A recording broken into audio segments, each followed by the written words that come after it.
China. That there could be plans for you to be able to run and potentially win a third term in 2028. Is that something you'd be willing to challenge the court to be? Well, I haven't really thought about it. We have some very good people, as you know, but I have the best poll numbers I've ever had. I mean, I just solved 8 wars and a 9th is coming. I believe Russia-Ukraine will happen. You said that for 2028, they're very good people. Well, we have great people. Well, I don't have to get into that, but we have one of them standing right here. We have JD, obviously. The vice president is great. I think Marco's great. I think, I'm not sure if anybody would run against us. I think if they ever formed a group, it would be unstoppable. I really do. I believe that. I would love to do it. I have my best numbers ever. It's very terrible. I have my best numbers. If you read it, am I not ruling it out? I mean, you'll have to tell me. All I can tell you is that we have a great group of people, which they don't. They have Jasmine Crockett, a low IQ person. They have AOC's low IQ. You give her an IQ test, have her pass like the exams that I decided to take when I was at Walter Reed. Those are very hard, they're really aptitude tests, I guess, in a certain way, but they're cognitive tests. How is it going out there, my fellow world patriots? It is indeed Monday, October 27th, 2025. And we are one day away from the forming day, which would be an 8-year delta of the beginning of the Q posts, which might have an interesting kind of delta going on what is it, 28, 29, 30, so it's either going to be Wednesday or Thursday. But in any event, let's pull in my wonderful co-host here, and we get this party started. We got some interesting stuff to talk about for sure, and Thursday would be the 30th. That would be a possible interesting delta. You guys can go take a look-see at that. But let's bring in Miss Lisa and Mr. Mac. Miss Lisa, how's it going out there? How's life in the UK treating you in the north? In the north, it's good. Life's good. Life in the UK, though, in general, ooh, I don't know how to describe it. I mean, it doesn't really kind of touch my life, but I know that it's going on out there. You know,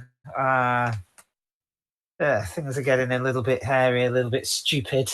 But otherwise, life's good. I'm busy, and I'm kind of happy that the show is starting an hour earlier.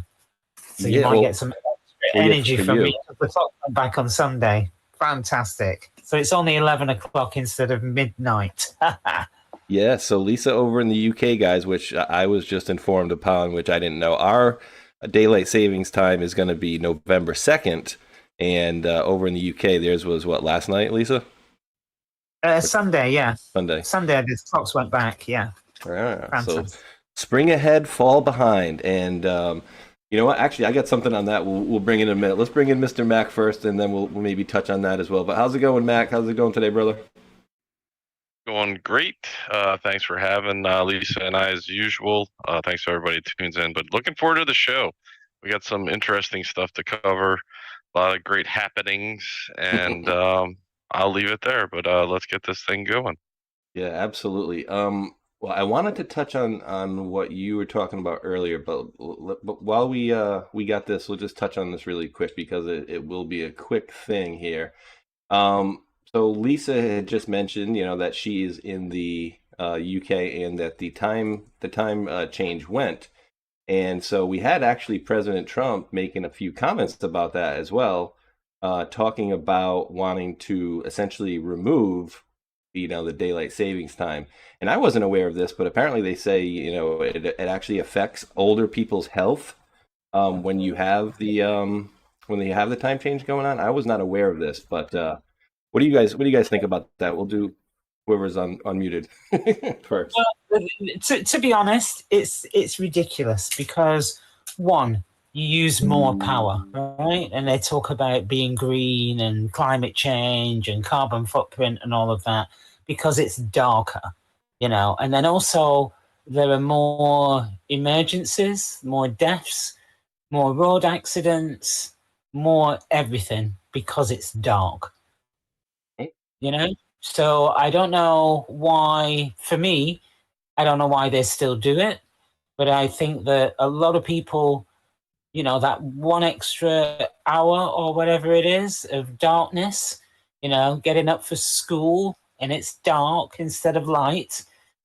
I think they're aware of what the effect is of that. And, if you look at the facts, I can't understand why they keep it. Yes? Is it Yeah. worth it? I Well, don't think so. yeah, they say it's for the farmers and blah blah blah blah blah. But I'm like, I don't know, man. What do you think of that, Mac? I just don't like the I change. Like, I think Lisa's spot on in a lot of this. The energy portion makes perfect sense in a lot of ways because the government's actually the one saying, "Hey, we're going to change the time." So if they're making more money when it's darker out, meaning like this fall and the winter time, then it makes a lot of sense. I've always felt like it's thrown me off kilter. So I agree that it messes with your circadian rhythm, and I don't know which one is which. Are we supposed to be in this time, or are we Right. supposed to be? Is it supposed to be we're springing forward? So what? It's supposed to be 8:11 p.m. Yeah, in a an couple. hour difference. Yeah, so 1:59 once it flips to 2 would actually go to 3. So spring ahead and then fall behind. So actually, when it's about to hit 2 in the morning, it goes back to what 1 in the morning, I think, right? I don't know. You got me. I don't know if I got that right, but here's the thing, right? So this is a kind of a mind bender, something You to lose think an about. hour of sleep essentially Yeah, in the springtime. So yeah, there you go. So it'll be 8:11. Like if the show's right now 7:11, it'll be 8:11 if we were on regular Eastern time. spring ahead and fall behind. So here's my question, right? So we know how every day, what is it? Every day of the year as we hit this time change, and then as we go to the equinoxes, right? Or the solstice, the winter solstice and the summer solstice. On one occasion, we start gaining, and it's exponential. So say on the first day, we gain 35 seconds of daylight, and the next day we gain like 37 seconds of daylight. The next day we gain like 42 seconds of daylight, and it gets exponential. But then when we switch it back the other way, we start losing the same way exponentially. So I'm wondering what happens if we don't ever change it. Does the time keep, rolling back? Does it affect our day at all ever? Like, I don't know how to answer that, to be honest with you guys. It's kind of a brain teaser in a certain way. You know what I mean? Like, what if we never change it? We know at the end of every day, even if we don't change anything, right? And say at November 2nd, they're not going to change everything. Well, at the same time, it's going to keep getting darker earlier during the day, right? And so if we don't ever change it, are we going to come to a point sometime where it's like noon and it's dark? Like, I don't know the answer to that. I'm just genuinely asking that question. So if anybody in the chat happens to know, let us know. But any comments on that, Mac or Lisa? Because I have no clue. We'd probably just have, because it's winter, it gets dark earlier. That's it. That's it. If you live in somewhere like Scandinavia in winter, you just get, from about 9 o'clock in the morning till about 2 o'clock in the afternoon, you actually get proper daylight. But then after 2 o'clock, it starts to go dark. But it's not completely dark. It's like a beautiful twilight, literally. So in places like that, in winter, you don't have so much daylight, but it's a different type of thing. It's a twilight. It's very nice, I can say. And then in summer they have where it's just bright all day. You need black curtains to block the light so that your body actually sleeps. I've been there. And just having daylight, it can just keep you awake. So if you don't have dark curtains, you can stay awake all day, because they have all day daylight. Yeah, in certain places there are. Yeah, and I don't like it either. I don't like being dark when you wake up and go to work, and dark when you get home and go to work. Whereas on the summertime, it's light when you go when you get out, when you go to work, and when you get out, it's light for a little bit still. But yeah, we'll see. So we'll see. We'll see. I don't think they're going to change it this time. So they're certainly not going to put in legislation to change it here in the United States before November 2nd. And Wheezy made a comment that she's in Arizona and that she's always on what is it, Standard Time? I think she said we are always on Standard Time Zone in Arizona. She said I don't care. I'm fine with the change or whatever because it's weird. It's weird to me that you got all these different time zones and stuff like that in the United States. And then you have certain areas where you're on the time zone line. It's like you could be on one side of town, it'd be an hour later, and then the other side of town would be an hour earlier. So, all right, let's scrap the time zone stuff. But something interesting, Mac says he had maybe found some interesting information pertaining to what we're showing on the screen here. And I played this video in the beginning just to show you, the questions that they were asking Trump. And, he's the king of trolling. And so he's refusing to rule out another run in 2028. And I would contend that he has said it numerous times, and he's been announced as numerous times as already basically having 3 terms. And he said how he doesn't want the credit for the 46th, and he puts the auto pen in there. But what have you found, Mr. Mack, on President Trump and possible run in 2028? Yeah, and I haven't heard anybody talk about this, and this is open for discussion, obviously, and I have brought several examples to back this up, but President Trump might still be in his first term. He handed the government over to the military, and we have precedents of this back when Abraham Lincoln was president, and that was during the Civil War. And he used the Emancipation Proclamation to hand the government over to the military. And if you look up the definition of Emancipation Proclamation, it is very interesting. If I can find it real quick. I'll pull it up as you go here. Yeah, go for it. But we have to take into consideration in this that I believe he used the PEDS or the PEDS Act, the Presidential Emergency Action Documents.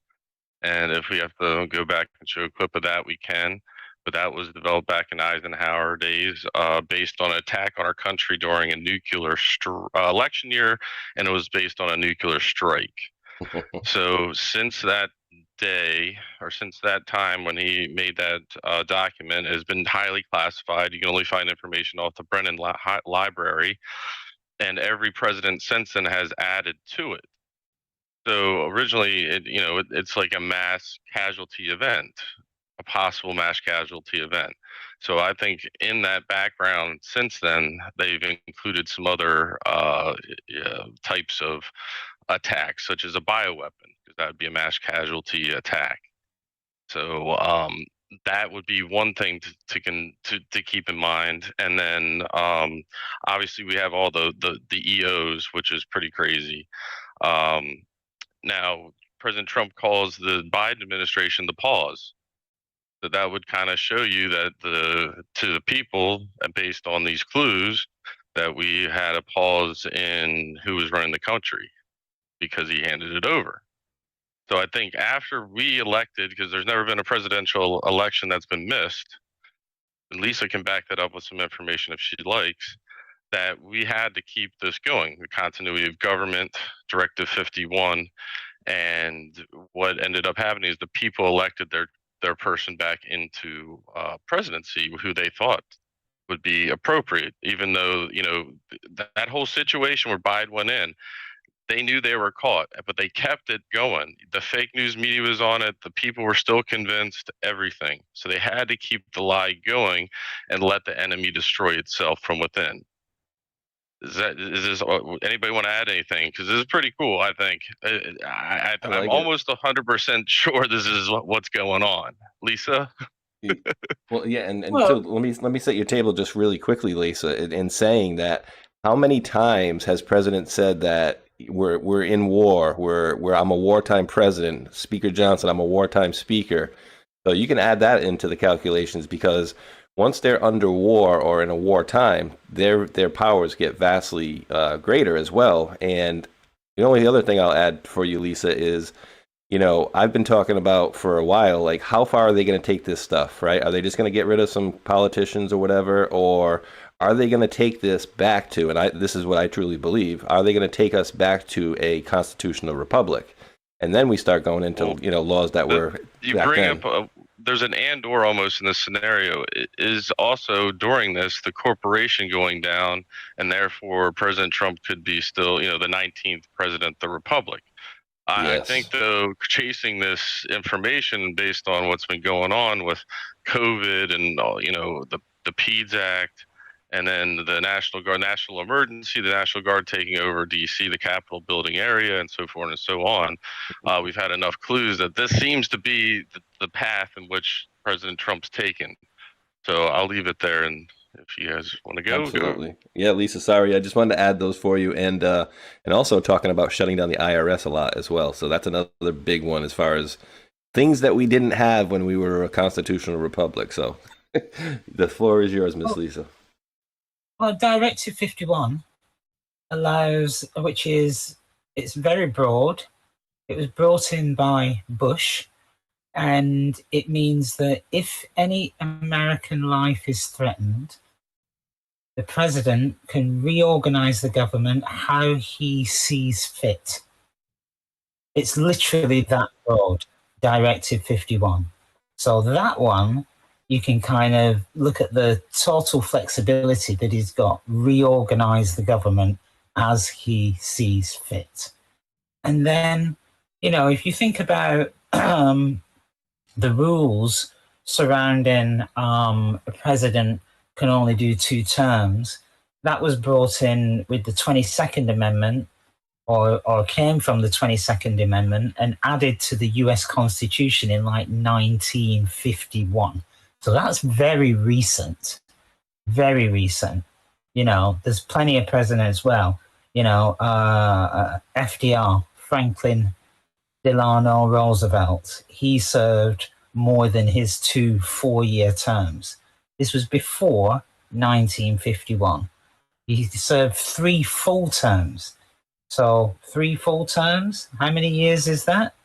As well as 3 months of a 4th term, and then he died, or was he killed? And as I say, the current limits were actually brought in. Obviously, Congress must have voted on it in 1951. So, was that part of the constitutional republic? When you think about it, or is that a modern construct of how, if FDR was assassinated or something happened, then, then they voted in the 2-term limit as a means of control. Think about that. I love it. I mean, I think that's where we do need to take this country back to, because everything that we've added to this corporation since they turned it into a corporation has just been a downward spiral. And that's what they want it for, is the control that it provides them. And that's why I think it's 2 things happening at once almost, and maybe more. 1 second, Lisa. When President Trump had his July 4th celebration at the White House, I think that was the day it was very ceremonious. And when remember we talked about, he turned around, handed the flag to Melania. It was like him giving the country back to the people, because Melania is a U.S. citizen, not like a military figure or politician per se. So I feel like, when the first was a national emergency where they came into the Capitol building, and then you had another national emergency where we occupied D.C., where we brought in the U.S. National Guard. It was like the end of occupation. And then now President's back in Trump, the people said, they saw through the rebellion against the people, which is the Emancipation Proclamation. They finally saw a lot of the truth through the lies, that we elected the correct person back into, and then the power of the people can be redelivered back into the system. And what Lisa's talking about, you're talking about all this stuff where it shouldn't have been in place. Possibly we're going to get that rectified, just like taxes are going away, it seems like. So we're getting all these clues and we're heading in that direction. I feel like this is where it's taking us, but you never know. President Trump was a lot smarter than me. I'm just trying to figure it out. if you think about it, for 162 years of your nation's history, a president could serve more than 2 terms. 162 years. So what year are you on now? 200 and something? 50 will coming up is the anniversary. Sorry, how many years? 250 in July 4th, 2026 is our so basically the majority of the time then you've been running on the constitutional republic rules where a president can serve as many times as he gets elected. Yes, ma'am. That's why I think he's busting their beans, perhaps. But then it comes into the age, right? Like, I have two feelings about that. I think I think he does a great job, right? And I don't ever want to see him leave office. But at a certain point, we have to understand that he's gonna be too old to do the job and to be running Space around. Shot. If you're following what that video you played with Trump talking about, that's why I brought up his weaving speech. So I brought up Jasmine Crockett and the test, cognitive test that they take at Walter Reed. He's hinting exactly at what you're talking about. So we're on the same page on that. Yeah, and then of course. Oh, go ahead, Lisa. Like some people, age does have an effect, but then other people, I talk to people and they're sharper than what they ever were because of all of the experience that they've had. And I had a friend like that, much older, but sharp as anything, and sharper than like 99.9% of people that I know, because it is about it's about wisdom, I think, So you can be young, but you may 100%. Not have enough wisdom, But as you get older, you put that knowledge and other information together, and you get wisdom, Absolutely. So and then also, like time in the job, understanding the context, the environment within which you're working, and just being able to manage that a lot better, Oh, absolutely. Because it's like, you look at his first term and he was kind of learning on the job, You look at the second term, you just look at how much experience there is now in being able to, I wonder how or who is going to take it forward. He does talk about Rubio and JD Vance, but he's much obviously just factually more experienced. So this whole VP run was Steve Bannon's idea, and that's why I think it got to be a question to President Trump. So we know that that's out the window. He says it's too cute. Now, Space Shot, if you can go to, I have a couple of videos, short clips, to kind of educate ourselves on this. From the bottom up, just go to the Glenn Beck interview with President Trump. Right there, he mentions actually. You can just he's going to mention a committee of people, and this is going to tie into an executive order. So go ahead. The president, Mr. President. Well, I think it's a committee of people, and they might not even know who the committee is. They may not even know themselves. Does that make sense? It's a group of people that are in different levels of D.C., and they surround a man that was not the most capable person. Yeah. By the way, never was. Right. But certainly not anymore. Yeah. And she's worse than he is. She's worse than he is. And the difference is she was a believer. She was a believer for a long time. She was a Marxist for a long time. She's further left than Bernie. You've heard that many times. Yeah. Talk about it. But she's further left than Pocahontas, okay? Pocahontas is probably further left than Bernie, I think. I don't know how you rate it. Might have to go by your scale. I believe in your scale maybe more than mine. You know better. But if you think about it, we have some people, and she is considered the most left in the entire Senate, and not the smartest. All right. So if you go to that post. It's Executive Order 13961. Establish a committee tasked with coordinating the implementation and execution of a continuity plan. So it's in that article, or you can go to the clips. No. It's go back. That there's an article right above it. Right here. Bing. No. Uh-oh.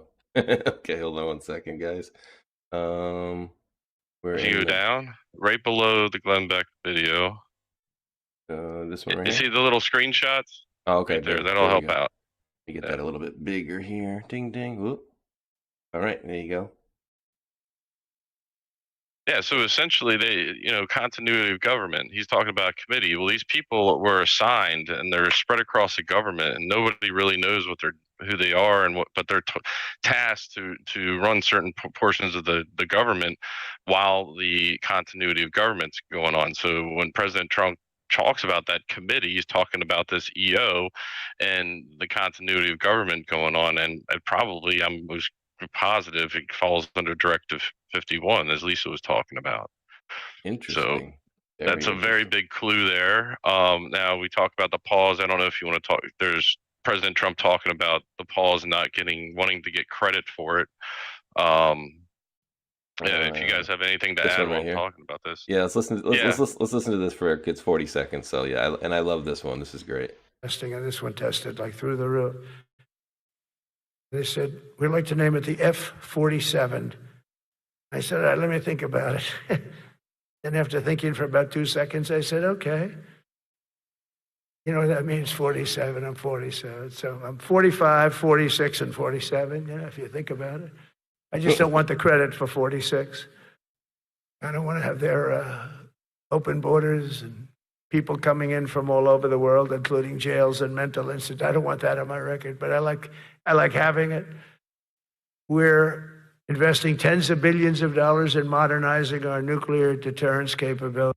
That's about it, dude. That is, I mean, dude, I got another video, which I'm going to upload it later. It's somebody else had made the video, but it's like 2.5, 3 minutes of him saying this over and over, that I'm the 45th, 46th, 47th, and then him at different events being brought to the stage and announced as the 45th, 46th, and 47th president. So yeah, I mean, it's at this point, it's like they stop getting so bashful about it that they are basically just like saying it at this point, and you said this part here as well. Yeah, to go up, not this one, it's very long, but they actually mentioned continuity government in that clip, and I don't know the portion of it, but in the bottom left, that port was a while ago when Trump was supposed to have a peaceful transition over to Biden. There you go. All right, let's pull it up bigger here. Here we go, 14 seconds. Will you commit to making sure that there is a peaceful transferal of power after the election? Here, there won't be a transfer, frankly. There'll be a continuation. Oh, wait, one more time. After the election. There won't be a transfer, frankly. There'll be a continuation. And if you guys remember, William Walker came on there and he said there's going to be a continuation, to military power, right? Isn't that what he said? A transition to military power. And I don't think that was an accident either. So that's a great clip. Now, if we go to Q posts, we got a kind of a heads up on some, like the time frame that we were in. And if you remember, man, I got to find it now. You can hear the masks too. You can hear them. There's I think it's 3387. Yeah. Here. Let's see here. Ding, ding, ding, ding. And before you hit any of the links or anything, but this video of Trump, it's what it's all about, and it's mentioned so many times in the Q post, but I'll let you read it, and then the speech here. So this is I'm keeping it off the screen because of one of our platforms that we're on here, but basically it's post, as Max said, 3387, and I'll play it in a little bit in the background so you can hear a little bit of it. But you guys know the video that we're talking about here that's been played numerous times, and I've used it as a video filler for a while. Is about replacing a failed and corrupt political establishment with a new government controlled by you, the American people. The Washington establishment and the financial and media corporations that fund it exist for only one reason: to protect and enrich itself. Love that one. And then so that's attached to one of my hits favorite so posts. good now, doesn't it? Just Oh, hits definitely. You know, at the progression. Every time you listen to it, the more knowledge you've gained over how much corruption there was. You're just like, wow, he really is getting rid of it all. Oh yeah, and the wording too, right? Like, listen very carefully again, and you have to, guys, remember the timing of this post, which was July 9th of 2019. So July 9th of 2019. Listen very carefully again, in parentheses. Note the past 2 years. Okay. The video itself, when is the speech? Was that his inaugural speech? That was the one. I think it was after he clinched. Let me pull it up again. I think that's the one that after he clinched the election, he gives one of his best. The date's on the YouTube video, isn't it? Yeah, it's October 24th, 2016. Gives one of his best speeches in his campaign for the presidential post 2016. Yeah. So yeah, that's that's a hell of a post. But you were told what was going to happen. So it says, note the past 2 years. So you take 2 years from 2019, brings us to 2017. That was the first year of the drops. Note the next 6 years. Well, we go from 19, add another 6, we got 2025. You were told what was going to happen. You were told what battles we face. Strategic, pre-planned, Patriots are in control. Excuse me, it just says Patriots in control. So I think that's very interesting, and I shouldn't even do this right now because I don't know what the deal is over here at this place. But you know what? If I get removed, I don't really care at this point. So it sounds like it's right on cue. No pun intended. Right. But essentially, this was the tide of the turn. You know, the tide of the war, like the turning of the tides, I should say, of the war that we've been 100. kind of hinting about, this infiltration war, this color revolution, if you want to call it, or however technical terms it all encompasses. But this is it, and we're in the midst of it right now. It's pretty amazing. Yeah, and I'll just bring it up since we're talking about the subject, and a hat tip to Kellyanne Lou, who my buddy had sent me over her post. QAnon there 416 had sent over this post, but I actually made this graphic right here. I added a couple things together, and you guys can tell me whether you think it's a delta or not. But it says Trump will meet Xi in South Korea, says White House. All right, when is he going to meet? President Donald Trump will meet his Chinese counterpart Xi Jinping in South Korea on 30 October on the sidelines of a summit in Asia, the White House has confirmed. Well, October 30th, 2017, post number 13 says, now think about the timing of POTUS. And I know he's not traveling to China, but it says traveling to China / South Korea. I've said too much. God bless Patriots. And this is what I would even call, because I'm calling it a bit of a stretch, just because he's not specifically going to China, but he is meeting with China in South Korea. So that's why I would kind of, put that in the category of somewhat of a stretch. This is go ahead, Lisa. Sorry, I was going to say I think it's pretty good because it mentions China and South Korea. Traveling to meet China in South Korea. It looks good to me. I don't think my own personal opinion is it's not that much of a stretch because it mentions China and South Korea. So what I'm thinking is the deal he made, was it today with Asia, with all those Asian countries? Oh, Malaysia he went to, it was great. Was it just Malaysia, or were there other countries that he's meeting with and talking to? It was Malaysia, Vietnam. Was it Cambodia and Vietnam? Something like that. Wait a minute. No, Cambodia, Malaysia. I can't remember the other country.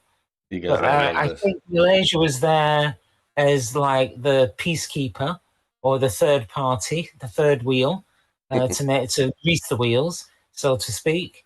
I can't remember how long they'd been at war, but that's over now.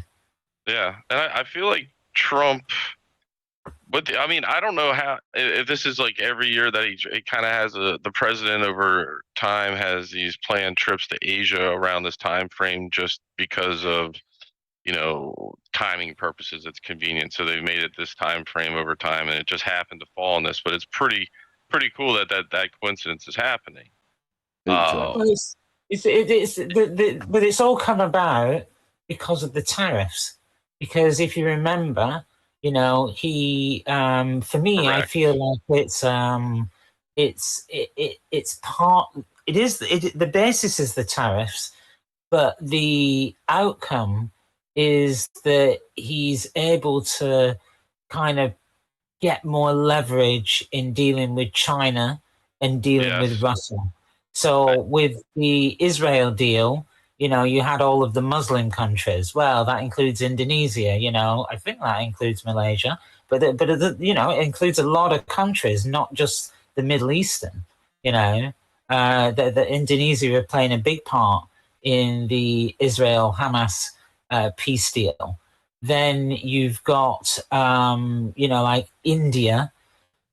India have reduced their reliance on Russian fuel more recently. China apparently have done the same. Europe have definitely done the same. So he's using it as leverage, almost to put the pincers on people. But I think it was Cambodia or Vietnam. What was happening was China was shipping goods over to China or to Cambodia or Vietnam, and then the goods were stamped as if they were from that country so that it could get around the tariffs. So President Trump went over there and he threatened, I think, Cambodia and the country that it was fighting with, like, hey, if you two don't sort it out, I'm going to slap massive tariffs on you. And by the way, if we sign a tariff deal, then you don't allow China to ship their goods in here and put a Cambodia stamp on it so that they only pay 10% tariffs because I'm charging them 50%, something like that. Exactly. So it's been used as leverage, and the timing is based on, I believe, the Israel-Hamas peace deal. Peace in the Middle East, because a number of the Asian companies, they call them ASEAN, were involved in that. It wasn't just Middle Eastern countries. Remember the Indonesian president or whatever speaking to Trump, and he was saying, "I don't think you're safe," and all of that kind of thing. Yeah. I Remember this? Remember this one, Lisa? This is, and just coincidentally, as you guys were talking, I'm like, wait, wasn't that raid in Malaysia? You guys remember this one here? 1, 2, 3, 4. Keep it up. You in the back. Stop slacking. 1, 2, 3, 4. We got a military raid going on in the background. 2, 3, 4. Yep. Keep it up. Keep that energy up. Flash those hips. Go, go, go, go, go. Go. Pay no attention to the military in the back. I'm sure you kind of do it on the sly. that's my side gig. I do a little. I made workout. a meme that went super viral or that. I gotta find it, but there's one of this, and then when search for Malaysia, you probably come up quick. The government shut down. Well, I think it was when we had a government shutdown, something along those lines. It was pretty funny with the Pepe dancing. I remember it. I remember it, Mike. But the thing about Malaysia, go on. I was just gonna say before you get to the Malaysia, I think you nailed it. Like it's basically he is reorganizing like the trade and manufacturing that goes on around the world to box kind of out China, or then include them along the way. However, he's doing it. He's showing the United States purchasing power and manufacturing power, and so our economy so vibrant that it's he is using that as leverage, and they know they've been taking advantage of us for so long. So I think he's just masterminding the deals, and I can't wait to find out everything that. Oh, I don't know if we will, but yeah. And what's then, that? There's the kind of I call them arms deals, on top of the table. So he's been he's basically like a trade ambassador. You know, a lot of American companies are getting a massive contracts, you know, building airplanes for Finland. I can't remember how many. It was like over 30 of these planes that they require. You know, China required certain parts from Boeing. They're going to get them now. You know, the NATO is buying from America. I can't remember how many other countries are now buying from America or have done some kind of deal that America provides arms, you know? So there's massive kind of selling going on. Art of the deal, you know. He's holding all the cards because he's got the tariffs to use against them. You know, most people around the world require access to the American market to sell their goods. You know, we certainly do in the UK. We sell a lot of our stuff in America. And like Mike said, you know, the tables need balancing because we've all been taken advantage. But I don't think that came about naturally. I think it's been engineered, and it's a way of, you know, like weakening America. You know, it's not getting the money that it should. You know. Oh, big time. Not getting the business that it should. We're the big consumers of everything, you know, like we'll just take it, you know, hey, go on, you know, Amazon or whatever. I'll buy this, buy. Like we buy everything. And I got another funny one for you guys. As it happens to be with Malaysia as well. I don't know if you guys saw this. Oh, this is great. And I was only going to play a little bit, but maybe I'll play a little bit in the beginning, then I'll scrub towards the end because the song gets pretty cool, and then they actually show the orchestra playing. I thought it was just like a recording. It's actually an orchestra. Listen to this welcome Trump gets in Malaysia.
Awesome was that? I thought in the beginning they were playing like a soundtrack or something, and they panned over to these guys. That was great. It was brilliant. It was brilliant. Did you see when he arrived? When he stepped off the plane? So basically, they had all of the entertainers there, and they all did the Trump dance. Yeah, and he was kind of leading it. It was really funny. It was great, actually. You know, he stepped off the plane. They were all lined up. And I'm talking, you know, there were probably, it looked like at least 8 rows deep of people. And everybody was doing the Trump dance. And President Trump was leading it, you know, like punching his fist in the air. It was great. 18 million views on that song from Rocky is called "Gonna Fly Now." Oh, interesting. And I think there's a backstory to that, so I'd look it up. Gonna Fly Now. Charles Fly. Gonna Fly Now. Yeah, and actually, you know what? I'll look it up as we're playing this little video here. Wonder when the Fly Rothschilds fly. I want to say it was like early 109 posts with Fly in it. Oh my goodness! How many presidents? Fly Roth Fly. Yeah. How many presidents did they do this for? Look at that. I mean, absolutely. And when you see when you see his reception when he goes to like China, did you guys know that when Obama went to China, I don't know if it was like the last time when he was a president, but essentially he had to get out of the back. He had to get out of the back of the airplane, and they didn't have anybody meeting him. Where President Trump has all these wonderful receptions, it's crazy. space shot. You remember that clip we played a couple episodes ago with was it Steve Barack? Is that his name? The Tom Barack, I think, is his name. Tom Barack. When he talks about all the cultures and tribes and everything, I believe the clothing is representation of different types of, tribe, people, cultures, whatever you want to talk about historically in that area. Yeah, I wouldn't doubt it. Would not doubt it. And reaching out and them showing approval, like the symbolism I'm following here is pretty interesting. Yeah, the interesting thing is, I think Indonesia and Malaysia, they're leading like monarchs, sovereigns. It goes back generations, so it's not like America where a president gets elected. It's a family, and it's family run, and it's the same families that continue over generations. Thank you, Yeah. Lisa. I forgot families in there. It was all about like family and then progressing outward from there. So yeah. Where was that family from? The that had all the gold. Was that Malaysia too? Was it? I want to say Juan Marcos or something like that. What was the lady's name? Juan de Marcos? Imelda Marcos. Imelda Marcos. Yeah. Marcos. Was it Ceausescu? It was Ceausescu. He was the one that kind of worked with the CIA. Philippines. I think he's the one that had the gold, and then Imelda Marcos was the one who had all of those shoes. But Ceausescu, they played like American rock music, to make him come out. But I think Ceausescu got hold of it's the gold that went into the Black Eagle Trust. So from the Korean War? Yeah, the Japanese collected a lot of gold, and they stored it. They're very good at building tunnels. So they built tunnels into mountains and all over the place, and then put the gold in there that they collected across Asia, even from China, and blew up the entrances. And then that was found by, I think McCarthy found some, but Ceausescu was one of them. And that's why he was so rich. Interesting. Yeah. And all of that gold went into the Black Eagle Trust, which is, they divided it up into I can't remember how many allies, maybe 40 allies, 40 different countries. But that gold is not in the marketplace. It's what they use for their black ops and all of that, And the Bushes definitely have access to it. Yeah, there was definitely thousands of tons of gold. There was like several gold rushes in Malaysia. And I don't know the backstories. I'm just kind of pulling it up off the internet, but the extensive mining began in like 1889, I think, commercially, and it's called the Raub Australian Gold Mine Company.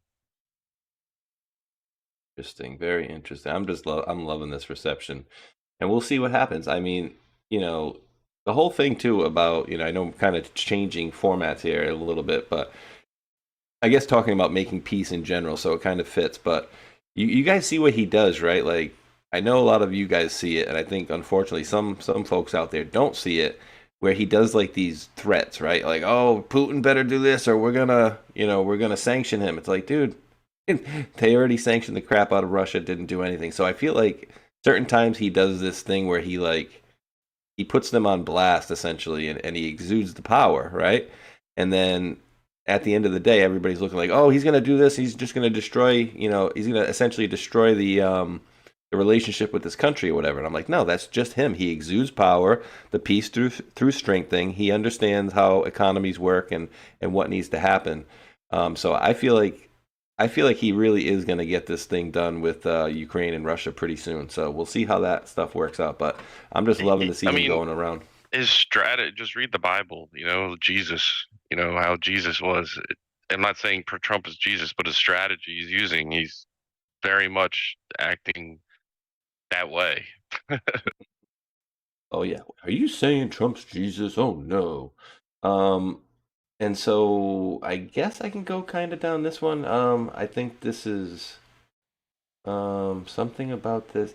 See, these are not good notes, Mike. When I leave something about this tells me more. That's what my note said for that one. So this one, I'm just going to touch this one really quick. This is like I think it's 3 or so minute video, but how many times, and I think this is kind of going back into the theme of removing essentially the corporation and going back from the corporation back to the constitutional republic. So this is like a 3.5 minute video. We're going to do about a minute. Here we go. They said it would never happen. They laughed when Trump said that he would abolish the IRS. But here we are, October 2025, and folks, it is actually happening. Phase 1 was cutting their funding. Phase 2, shutting it down from the inside. The IRS is collapsing. 25,000 employees gone, programs frozen, audits canceled, while Trump's new tariff revolution is bringing in record money from foreign nations. And that's the part that they don't want you to know. Because for decades, the IRS didn't just collect your taxes. The IRS controlled you, your paycheck, your business, your bank account. They owned it all. But now the power is slipping away. And the same global elites who thought that they would own America forever are in full-blown panic mode. Trump's one big beautiful bill is rewriting the entire tax code, flipping the system upside down. No more taxing your overtime, no more taxing your tips. And if phase 3 rolls out the way that insiders are saying that it will, you might be looking at the beginning of the end of income tax as we know it. So buckle up, guys, because in the next couple of minutes, I'm going to show you. So basically, we know the ins and outs, and we're following this stuff as it goes. And when you guys saw where he said, 25,000 people gone. Well, a lot more than 25,000 people have been gone from the IRS. I remember in one clip, I know that they said that they hired 75,000 people a couple years ago with guns and stuff like that. My feeling is that they hired those people to actually work with the good guys, or perhaps the, what are those people called? The marshals.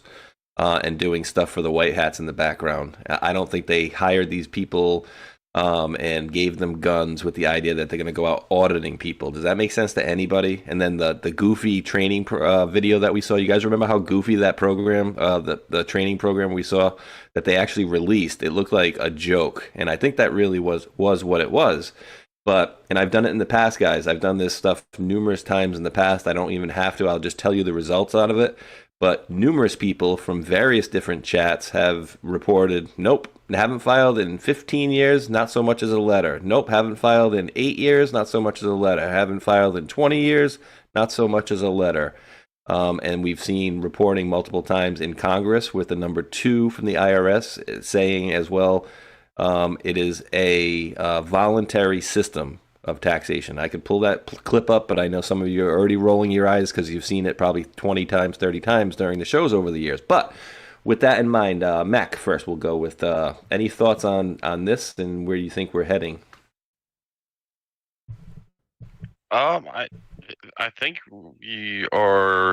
Trump has found a loophole around the IRS with the ERS, External Revenue Service. So that whole system, the IRS, can't really stay afloat, I'm guessing, unless the interest rates are higher. So remember we had talked about President Trump had made sure that the IRS couldn't take a profit. So it could either claim to be 0 on the books or negative. And before that was never the case. So now IRS doesn't really have the means to sustain itself, possibly as it was once functioning, and then the ERS is being sent back to the money back to the people. So I think that's collecting in the background. That's why Trump says the economy is doing so well, because that's the area where he's put all the money that's collecting instead of the usual avenues. Taking in money from the tariffs. Now, Lisa, my question to you is, are we paying our taxes, and is it going to your country over there, that little island over there in England at the end of the day? Is anybody ever sussed that out? Because I don't think anybody's ever audited the IRS and where the money goes. I know they did I think the Grace Report it was called or something under Reagan. We basically, like isn't it the Rothschilds that own the IRS? It's headquartered somewhere offshore. It's not an American company. Puerto Rico or something, right? Yeah, you've got a foreign company collecting your taxes and using your taxes. But if you remember, I can't remember which president it was, but, there was a time where America did not charge income tax. because they were taking so much money on the tariffs. I do remember it, actually. Well, I just remember something about it from when I was a kid, that you didn't pay taxes, you know?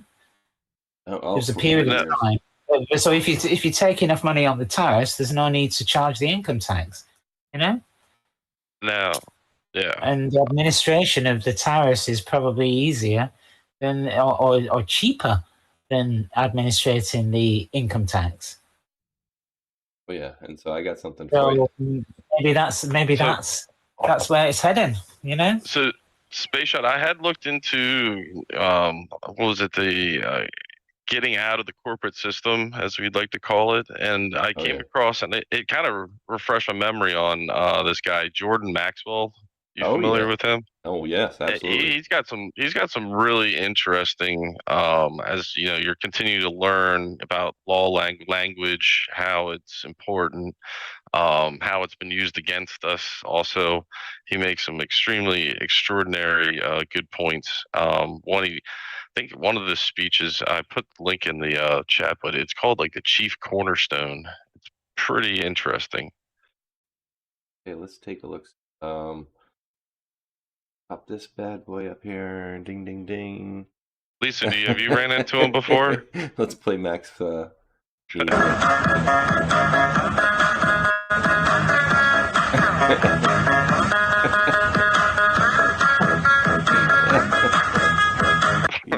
got the whole accompanied by the Pepe Orchestra. Okay, yeah, he's good. Is this a short or is this how long is it? That's a long one. Oh yeah. All right, let's listen to this dude here really quickly. This is a couple minutes here. We're not going to listen to the whole thing now. The first 137 years, America was a country because there was no legal federal income tax between 1776 until 1913 when they amended or changed the U.S. Constitution. They imposed an income tax for 12 years during the Civil War and in 1894 and 1895, but that was found unconstitutional. It was in the Supreme Court case Pollock v. Farmers Loan and Trust Company, and they struck down the federal income tax. And it remained unconstitutional for another 17 years until 1913 when they passed the 16th Amendment and changed the Constitution. And it has been a little over 120 years since they did that, which means there was no legal federal income tax for the majority of American history. People think that all of these taxes, all of this government intrusion into our lives is the norm, but it is not the norm. This is the norm. So think about it, guys. They did this for, what do you say, 100 and however many years there. 120 years, 130 years, whatever it was. But look at this. It's Supreme Court says, no, it is unconstitutional. Right there, case closed, right?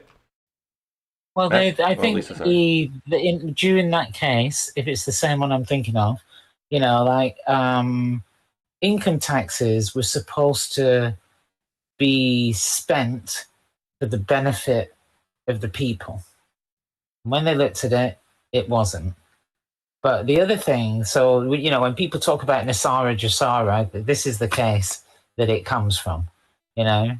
And then what else was I going to say? You know, like the Brits made America go to war so that they could charge income tax because it bankrupted the country. Yes, this is why they do the wars. You know, England was bankrupted, France was bankrupted, you know, Germany was bankrupted. That's why they do it, because then it means that they can take over the financial system. They can make loans, you know, and control from that point of view. Oh, yeah. That's the whole premise behind the financial system itself, the banking system. That's what they do. You owe money, you will pay us, and you'll pay us a whole heap of interest. But first of all, we will put you in that position of debt. And they've been trying for a very long time. And you had resistance from a number of, I think Andrew Jackson was one of them. I can't remember the other one. you know, and a few times you were helped out by Russia, and that's the way that it goes.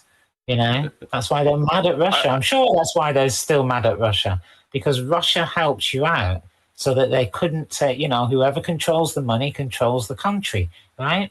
That's what the Rothschilds said. And and Russia delayed their takeover. And one of your presidents as well. I think he might have been assassinated.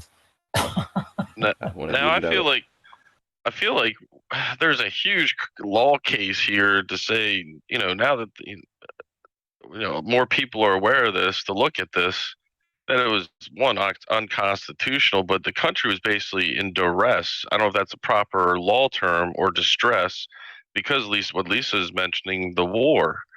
So why couldn't we go back to that old way where we were thriving? And I think that's what Trump is essentially doing.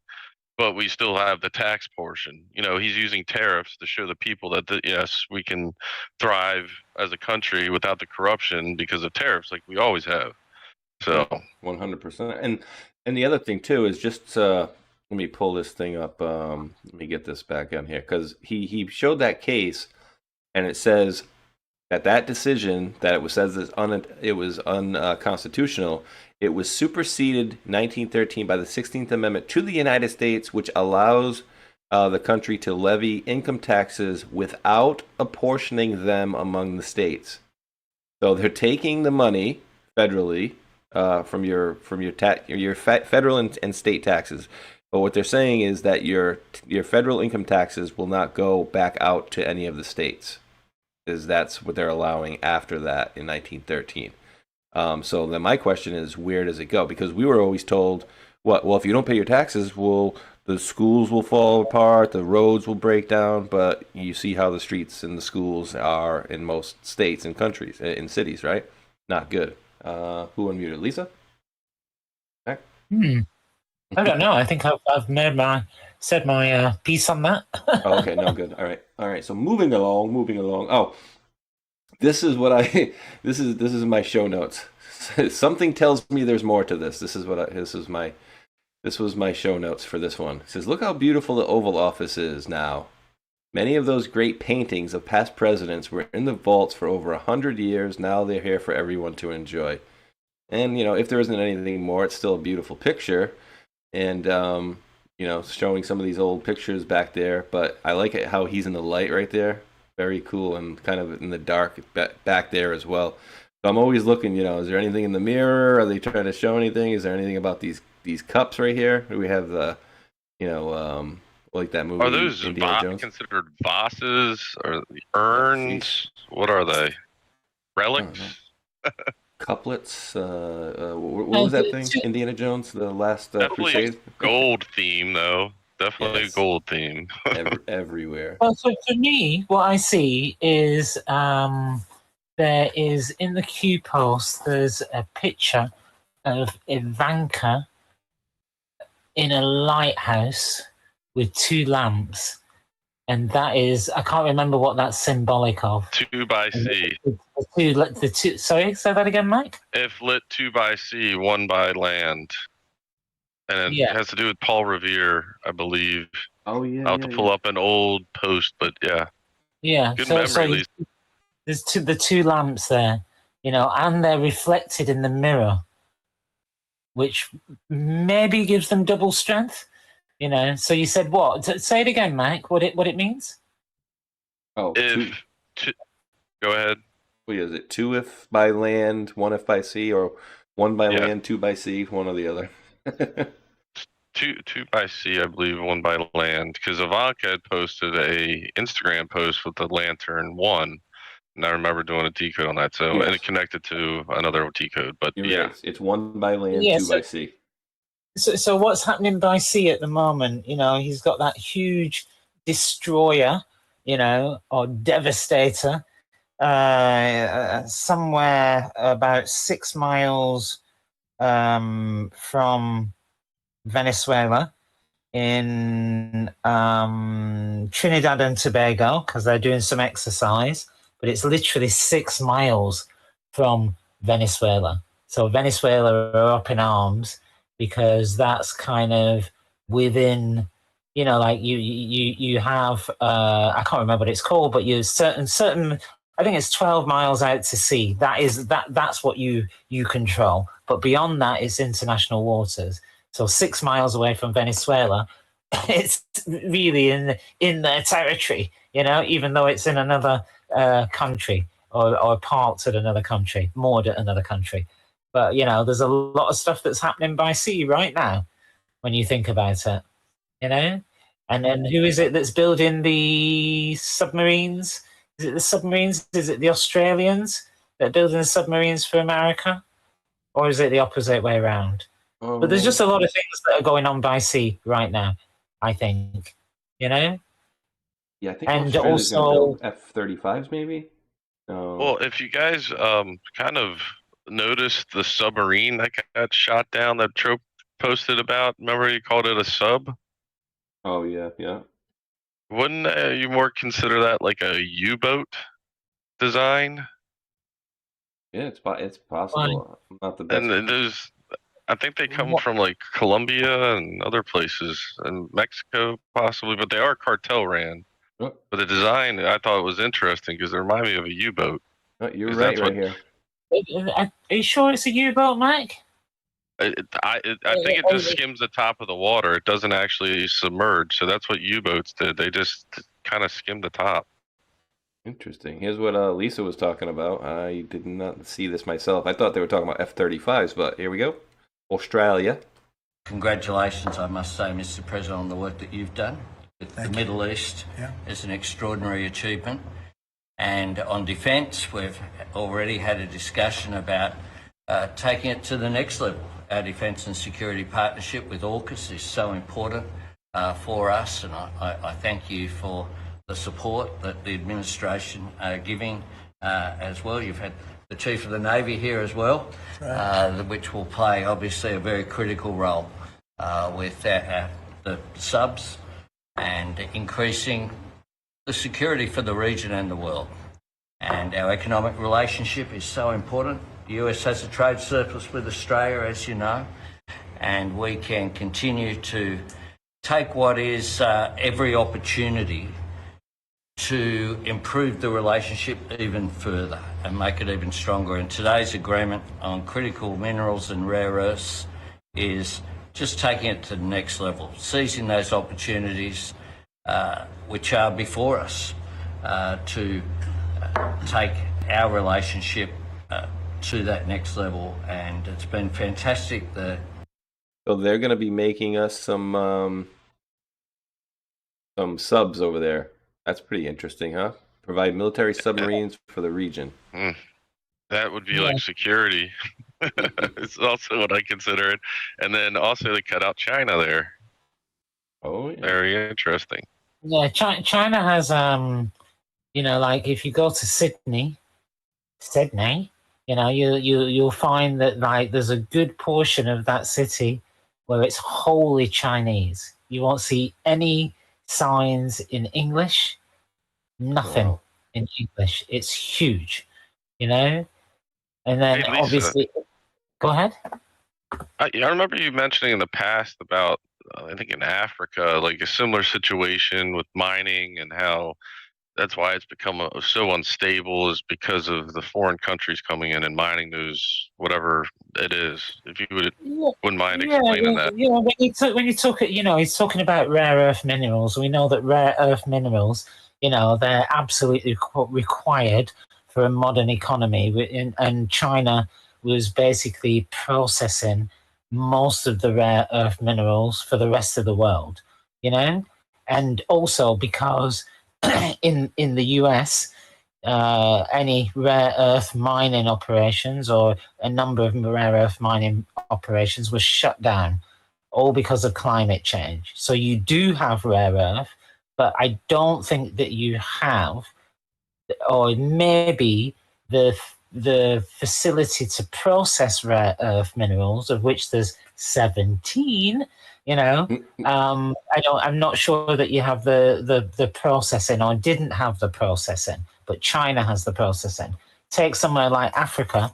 Africa's got 27 different locations where they have rare earth metals or minerals. And Congo is one of them. Congo already offered President Trump to have part ownership of their rare earth minerals. They've got a lot in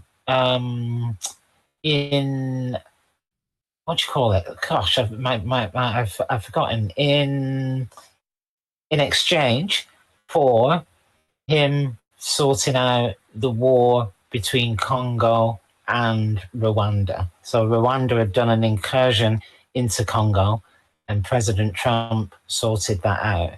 But prior to that, back in February, March, earlier this year, the president of the Congo had already offered President Trump, look, you can have a share in our rare earth minerals, just help us with Rwanda. And that's what he did. I actually called it at the time, back in February and March, you know? And Page Jock, you said, oh, I didn't know that he'd offered. And it's like, yeah, he did. You know, but there's 27 different places in Africa, and only 8 of them are functioning. But they got 27 different locations. Only 8 are functioning. And just one last thing, Mike. Yeah, you're right. You know, what happens is the West goes in there, like somewhere like Congo. These big industrialists, you know, from Austria or Switzerland, you know, and they go in there, they set up operations, and then they just start paying rebels like boys, you know, to cause trouble. They pay them, you know, so that their competition can't get in. There's too much violence, but they're okay, you know. They do it all the time. And Trump is basically returning it back to the countries. It seems like that seems to be the theme. If I'm reading between the lines here, and he's not allowing what used to happen before. He's allowing the countries to thrive on their own minerals and resources. Yes, absolutely. Instead of just taking over, like, you know, French, big American multinationals. You know, there's a place called Bougainville in the Pacific, and it's a small island. They have got one of the largest copper and gold mines in the world. Rio Tinto, which is like a big American multinational, went in there. They've been mining it since the 70s, you know, and they poisoned all the land. And eventually the people kind of rose up about it, and they didn't take on the responsibility, the fact that they poisoned not all of the land, but the surrounding land. But it was one of the largest mines in the world, you know? But now it belongs to the country itself, which is really good. And how many countries out there are offering President Trump things like, hey, we'll give you this, we'll give you our oil, just don't come mess us up. Love it. What are you going to say, Mac? I did a quick dig, as I'm really curious about who can process, as Lisa's saying, rare earths. We know China dominates the market. I think it says 68.57%. So that's pretty dominant. But the U.S. and Australia both do have the ability to process rare earths. The other countries are Myanmar. Remember them? Oh yeah. They have the coup. Thailand, India, Russia, and then other countries with emerging or potential capacity are Canada, South Africa, Brazil, Vietnam, and Japan. Malaysia hosts it's called Linna's rare earth cracking and leaching facility, though facing regulatory scrutiny. So there you go, Malaysia. They hit it with climate change. You know, the regulations on climate change. That's how they shut down the rare earth mines in America, you know. And given that they're so essential for business today, that's ridiculous. You know, it's a bit like us in the UK, you know, shutting down the North Atlantic oil fields, or making it so expensive that nobody's going to be getting oil from there. Meanwhile, we're paying a fortune for oil from other countries. It's just ridiculous. They've got to sort that out. They've got to sort it out. You know, it's killing off countries, really. Makes no sense. And it's like masochism, you know, like doing it to yourself. It's like, what for? Exactly. Well, here's a well-known economist, and what do you think, guys? A good, well-known economist is gonna, well, I guess the answer is probably out the window. We're on Fox News here. Is he gonna bash President Trump about his tariffs, deals, and what he's been doing? Let's take a listen. The S&P 500, a snapshot of the broader market, above 6,800. This would be the first time ever that the S&P 500 closed above 6,800. So the markets are watching this very clearly, this upcoming meeting. I mean, you're talking about the two largest economies in the world, Mohammed. I mean, what's at stake here? A lot. And I think if you look more broadly, what the U.S. has achieved on tariffs was something that most economists didn't think was going to happen. We thought that there would be massive retaliation against the U.S. There hasn't been. Europe, the UK, a number of Asian countries have all signed framework agreements. The only outstanding ones are India, Canada, and China, and there's clear progress on China. Secondly, we're collecting a lot of tariff revenues. On an annual basis, we're now looking at $300 billion of tariff revenues. Third, the impact on inflation has been limited. So if you look at what people have been worried about, the U.S. has gotten to a fairer trading system without the disadvantages that people thought would materialize. Now, it's early days, so one has to consolidate these gains, but it's a different outcome from where many economists, including me, thought we would be. Yeah, that is a remarkable statement. And the numbers that we have seen speak to your statement about limited inflation. Yeah. It's like, you know, think about all of those world economists. You know, they're all talking on television. They're all kind of writing the books and setting the store. And, you know, I don't remember one of them being in favor of tariffs. Yes, not one of them. None of them. So how good are they really? Yeah, exactly. And I bet tomorrow we just go back and start listening to them again. You know, it's like, well, you're an economist. So what does an economist do? Well, he analyzes the economics. So that means that they didn't do their job, you know, or they didn't even do the stress testing.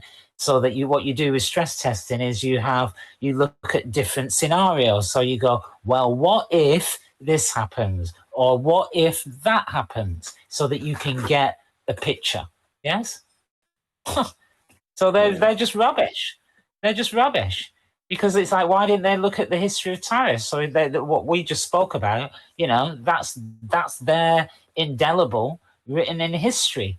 You know, America paid no income tax because it didn't need to, because all of the money came in from tariffs. So why is it different this time? Or is it all Trump derangement syndrome? Or did they not have the cojones to actually support Trump publicly?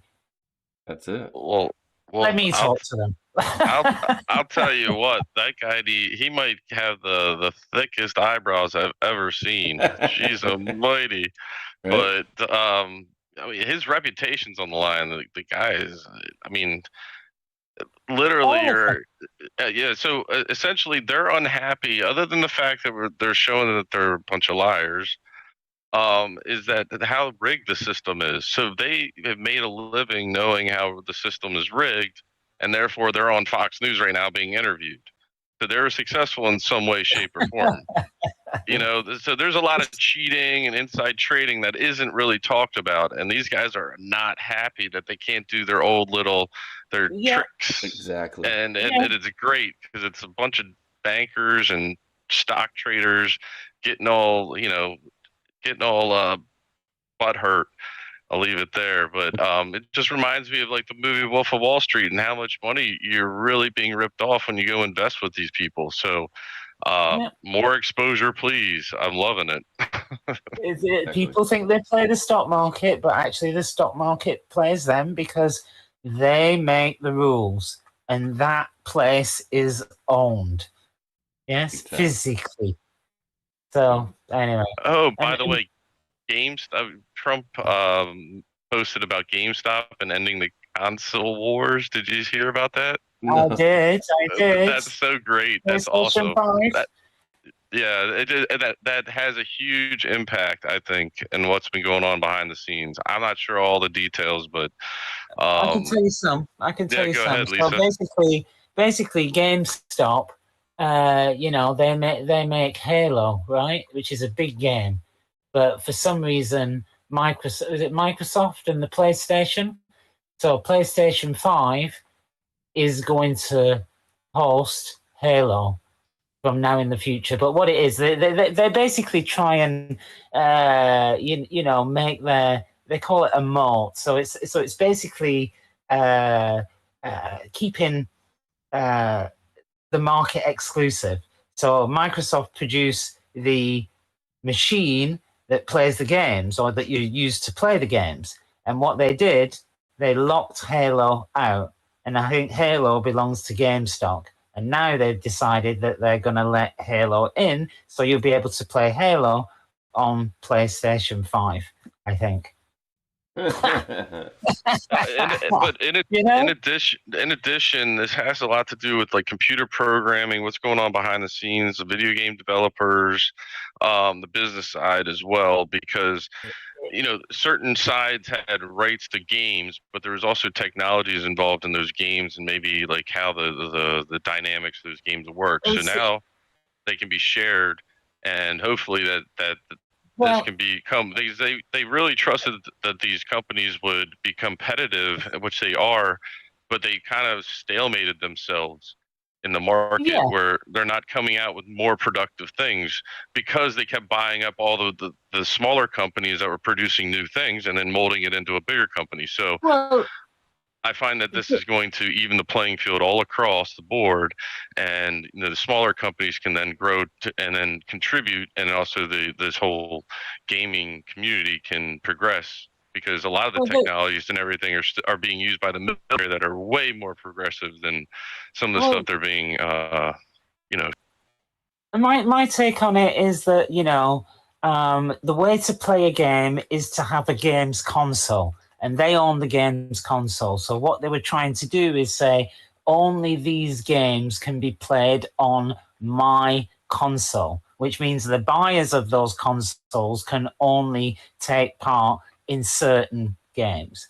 Halo's huge, so they're willing to sacrifice the flexibility or the potential of the users of the console versus the fact that they control their piece of the market, which is the vehicle to actually play the games.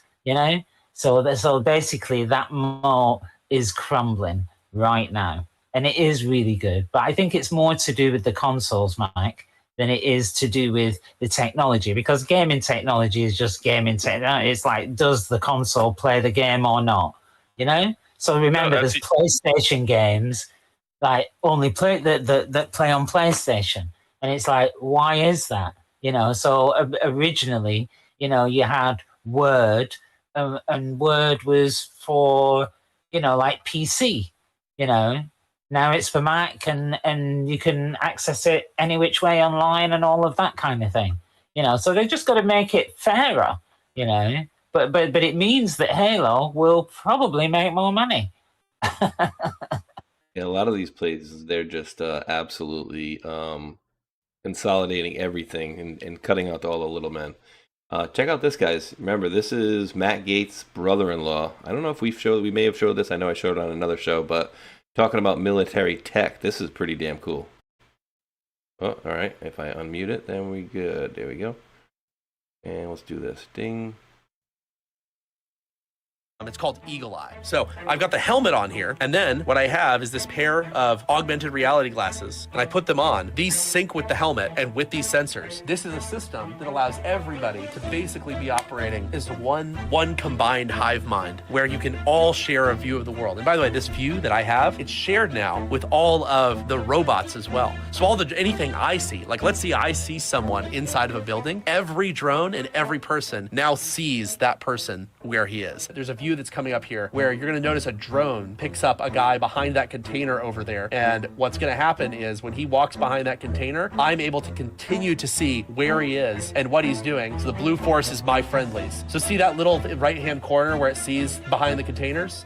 They're tracking where the bad guy is. They're tracking where my guys are, and then watch when they go behind the container. So I can actually see through it and watch. Now they're engaging the guy over there, and he's down. This is a new product. How crazy is that, guys? I mean, once you get past these things right here at the end, like when these guys walk behind, it's like, how are they figuring out the stick figure? Because you have this network is connected to everything, all the drones over there, so they can actually track these things behind or whatever. And yeah, I don't know if you spot them. Dude, did you see the battery? What they use for a battery? It's a vest. It's a ballistic plate essentially. They've changed the plate into basically it's a dual purpose battery and computer like brain for it, but it also is a protective vest. Not a vest, it's actually a plate. Wow. Probably our plate. This is a new product. I can find it, but yeah, I mean that's crazy as far as the technology. So if I go back, let's see if I can. Yeah, find that guy's interesting. I forget his backstory, but whose brother-in-law is he? Matt Gates. Yeah, here it is. Check this out. Ballistic plates before. So this is a standard geometry plate. The cool thing about this is it's a combination battery, computer, and ballistic plate. And so I created the Oculus Rift. So nowadays they're making, they're utilizing that space of a plate, but they're also making, it useful as well. He developed the first VR headset. That's Oculus. What it was. The Oculus. Yeah.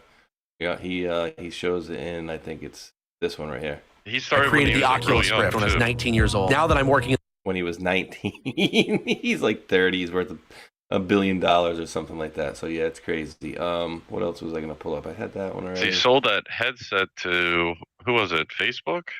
Google? Yeah, I think it was Meta. I think Meta. I'm not 100% sure, but I know he made out like a bandit for sure. And the reason I'm showing this, guys, is because when I turn on my satellite TV or my antenna television, and I listen to the local news, this is literally all I'm hearing about. Oh my God, SNAP benefits are going away. Oh my God, these people are not getting a paycheck. Oh my God. Let's listen to Rick Scott for 30 seconds. If you didn't do your job in business, you didn't get paid. You don't show up and do your job, you don't get paid. Why are we getting paid? We shouldn't get paid if we don't do our job. We need to figure out how to work together to get our budgets done. It's as simple as that. So you're going to offer legislation to not get paid during shutdowns? Absolutely. I already have a bill. We've got a bill that we don't get paid during the shutdown. Ron Johnson's got a bill that will never have shutdowns. That should pass also. But on top of that, what are the Democrats doing? This is a clean resolution. All we're doing is keeping the funding. Actually, the funding is too high. It's still the Biden funding. But I don't want to shut down government, so I support it. But the Democrats, they want to shut down for whatever reason. How is this good for the country? No.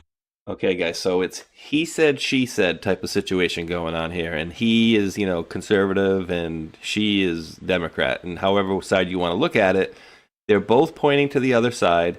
And they're both saying the other side is keeping us shut down. This is what's really going on. And you have AOC and the other idiots out there posting out like, oh, go talk to your Republicans. They have the numbers in the House. And it's like, as well as we do, you need 60 votes. So that means you need some Democrats to vote along with it. Now, my contention, and I'll go with Lisa first and let me know your opinion and then Mac after that. My contention is, Lisa, that President Trump does not want this government open just yet. And we've played a video, I think last week or the week before, about a guy who was talking about how once 30 days goes by, which is November 2nd, then they can literally start removing people left and right that they previously couldn't fire. And then if the shutdown goes to December 2nd, then they have almost carte blanche to get rid of pretty much whoever they want. So what say you on this whole shutdown, Lisa? You just said it all, really. It is ridiculous, But yeah, I think that I agree with you that it would be more beneficial to the current ruling party if it continued. But I don't think that it doesn't feel like the Dems want to give in, because this is all they've got left when you think about it. It's all they've got left to try and bash President Trump whilst he's busy, making peace around the world, bringing in money with the tariffs and all of that, and things are working. They haven't got much to bash him with when you think about it. This is all they've got. Mm-hmm. This is all they've got, and the midterms are coming up. Absolutely. Mr. Mac, sir, how about you? Well, in the end, you got to have citizens to be behind a party that is willing to vote for that party. If you go to the bottom of the chat, play that clip like Johnson just had today, and then it will remind you of the post right below it. Hey. Oh, I love this. What we're witnessing. Pull this into big screen here for you guys. What we're witnessing is truly the end of the Democratic Party as we've known it. Ooh. Even some Democrats are now saying that out loud. You can see it in their interviews. I watched one last night. All this is directly related to the Democrats' shutdown show. Why? Because just like they decided to save their own skin, that they had to endorse the Marxist Mandami in an unprecedented move, they have also decided they had to shut down the government in an unprecedented move. No matter the pain it inflicts upon hardworking American people, they were simply more afraid of the Marxists in their party than they are of voters. He's right. I mean, they play their stupid games, but they can't be seen to look like they're giving in. So we'll see. We'll see how this plays out. Doesn't that remind you of Q Post 540? It's right underneath there. Oh, absolutely it does. As he was saying it too, I was just like, yeah. And post number, here we go. Post number 540. Are you following the news today? What a big news day. These people are really stupid. This will be the end of the D Party. This will be the path forward with public outrage to jail many so-called untouchables. You, the people, have the power. Down she goes. Interesting, very interesting. Yeah, and I can't agree more, dude. It's the end of the D Party. I mean, the people, they just keep lying to their people over and over. And I'm surprised they have anybody that votes for them. Like, I'm surprised they have one person still that votes for them, because they lie so often to their constituents. And I just don't know why people keep coming back for more. We've got the mirror happening in the UK. So the Labour Party, run by Keir Starmer, it's like they're going against their election manifesto. They're raising taxes. They're raiding people's taxes as well. And it feels like the same thing. And they're losing, we call them by-elections. They've lost like probably over 450 or something like that. It's not small. Any election that comes up, they're not winning. They're getting very little votes. So they're all, as far as I'm concerned, from the events that have been happening over the last year, they're over with. They're over with. Keir Starmer, I don't think you'll be seeing him again, really. And they're in a similar position. They're supporting, let's say, Marxist policies, and people have woken up to it. Did you see that Amelia won Argentina by a landslide? Got it up on the screen right now. President Trump posted out. Eric Daughtry says a left-wing Argentina Peronist candidate, Juan Grabois, just said today's Argentina elections were hard because Javier Milei's party campaign chief is named President Donald Trump. He's reportedly doing very well, and yes, he is doing very well. Just only the other day, remember he was the outsider when he first got in. The other day, President Trump said, "We're 100% behind you." Remember, he visited the White House. America gave them $40 billion. I think that's to be able to tackle inflation. I think they've had governments that have just been spending a lot of money, but he won in a complete landslide.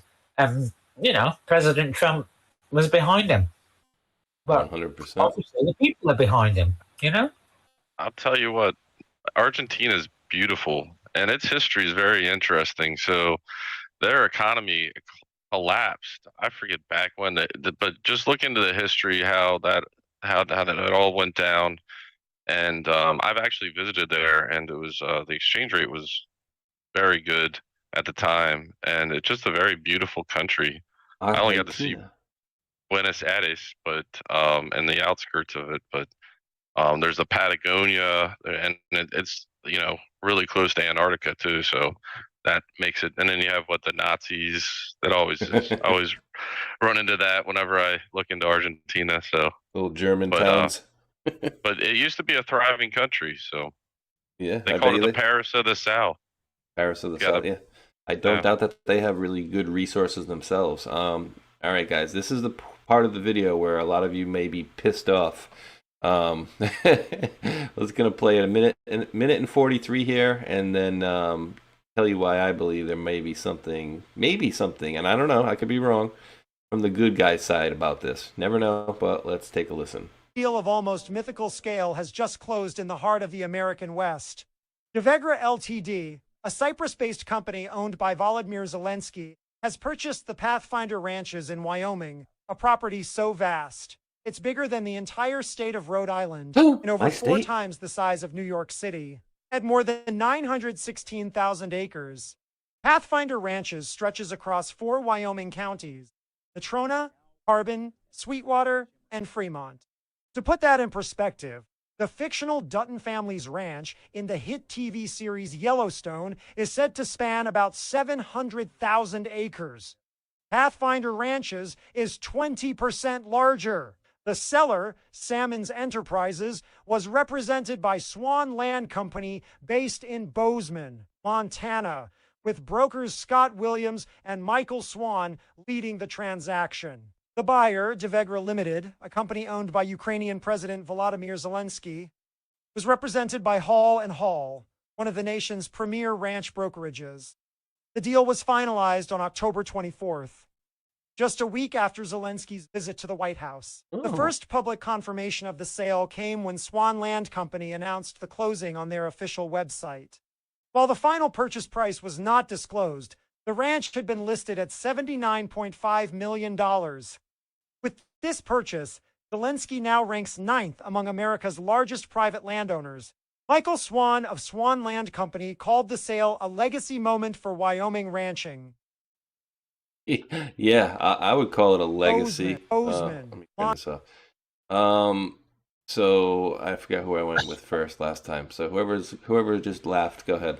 What do you think? Me. Because and the reason that I laughed is you've got Zelensky running around the world, with his begging bowl, getting all this money from all of these different countries. There's a big question about whether all of that money is actually being spent on the war, because we know that earlier this year, him and his wife were in Dubai, and they opened up a company. His wife was allowed to own that company 100%. And we know that a lot of the Ukrainian politicians and judges and things like that have bought new mansions in the last few years, last 3 years, since the Russian war started anyway, or just before. And we know that there's a lot of countries giving them actual cash, So how much is going on the war? And how much is going in somebody's pocket? You have to wonder. Exactly. And given the corruption, the levels of corruption in the Ukraine. I think, didn't they already disclose it's only like 10% is going to the actual war or something? I wouldn't. I don't know. At one point in time, there was a quote about it. I think President Trump even brought it up. But when I saw that, I just remembered of an executive order. I don't know about you, Space Shot. Persons and properties of serious human rights abuse. Yeah. But think about it though for a second. I'm taking my clues and my cues from a couple different areas here, which is this is posted out, today or whatever. I know President Trump's out in Asia and tooling around. So what I'm going to be paying attention to is President Trump going to make note of this? Is he going to highlight it, post about it? Because if he doesn't and he's suspiciously quiet about it, that might lead me to believe that he's paying him off for something. I don't know. That's kind of where my head goes when I think about something like that. I just don't know why they would allow this guy to become, top 10 landowners in the United States. Yeah, but why would they stop him? Yeah. Well, if they could just take it back, right? Given that it's like an inward investment into the country, so contributing to your, advantageous economy. Why would they stop him? And that's only one of the largest. Yeah, but also, remember the visas, what they called, Mike, the gold visas or whatever, the Trump visas. I can't remember. Trump gold card. Yeah, so 5 million, and you can get you could basically a visa to live in America. But wasn't there something said about Zelensky maybe having one or wanting one at that time? But anyway, I can't see why they would stop him. Because it's the only concern is like conservation of water and obviously plant ranches and this types of properties they're all over. But the only thing would be they've set a law in like California, I believe, some time ago, where I think a cartel member was trying to buy up a whole city. So you wonder if that falls into the parameters of what's going on. So that's for the courts to figure out. Interesting. Yeah. Yeah, my buddy Patriot Politics sent me over that one. Thank you there, Mile. You guys should be following him on Twitter. Lots of good information all the time. And also, I had sent him something over, guys, and I am going to just, for now, I am going to send this to Mac and Lisa and all of you guys in the chat, just for the sole reason of, and let me see, where did I get it? Basically, my buddy PWD Oathkeeper had sent me this on a DM, and so basically, I'm gonna send you guys out the link. And I sent this right as soon as I got it to Juan with a music symbol, and I said 2020 isn't, and I'm like, you know the rest, and I just put a laughing emoji or whatever. So essentially what this is information. I'm going to click on it just so you guys see what it is. And I did have my buddy Patriot Politics Research, Mile, who is of Serbian descent and speaks Serbian, just go over a few minutes of it to see if the interpretation is correct on this, because he speaks the language. And his answer was, he was a Serbian parliament member. The video is legitimate and it's an accurate translation. So it's basically, so let's start with that. Could you tell us about the modus operandi of the election fraud? How did they steal the American elections? So it's basically stated in here that there's a lot of proof of election fraud. So like I said, I will send it out to all of you guys in the chat. I'm going to drop it to Mac and Lisa here so they can take a listen or a look at it as well. And I might do a video on it upcoming. I'm going to see if Mile can maybe jump on a little video with me quick and get that out to you guys, because supposed to be a lot of information coming from that area, supposedly. So we'll see what it bears out here. Going over to the foxhole here, bing. You got that, and then BitChute and X. Sorry, you're gonna have to either come over to Rumble or DLive or whatever. You're on your own for the chats right now. Putting that in the chat there, and bing. Okay, so. Should be lots of good information in there, guys. And like I said before, I don't think that the 2020 is over yet. And where was the first post of that? I may have given wrong credit for that post, or who gave me that one. But thank you to whoever did. Okay, moving on now, guys. I got a crap load more of links of stuff to talk about. Actually, I want to make sure I touch on this one really quick, and then I want to ask you guys to make sure that we cover all the stuff that if there's anything that you wanted to cover. So there's actually two things I wanted to cover really quickly, and then we'll get going with that. So where was this post here? Geez, where did you go? Okay, is that? See if it clicks on. Okay, it's a YouTube video. What the heck? If you go to vote. It's a YouTube short video. Okay, so it's 11 hours ago from Tom Fitton of Judicial Watch. So it's only a minute, so let's take a listen here to old Tommy Boy Fitton, who looks, if I'm I don't know. You guys look like he's on the pot or what? I think he may have smoked a joint before you filmed this one, but let's listen. If you go to vote, let's say I go to vote, or I don't vote in the next federal election. So when's the next federal election? Next year, 2026. The state or locality, I live in the district, they would send me a card saying, hey, Fitton, why didn't you vote? Are you still there? That's not literally what they say, but that's the effect of what they're asking. Because if you're not there, we're going to take your name off the rolls. And if I don't respond to the card, or if I don't vote over the next 2 federal election cycles, so that's 4+ years before my name is ultimately removed. Now, the left doesn't want any of those names cleaned up, practically speaking, and they're fighting us tooth and nail in all of these jurisdictions when we go to court. Some of these liberal jurisdictions, when we come in, believe it or not, they say, hey, Judicial Watch, you're right.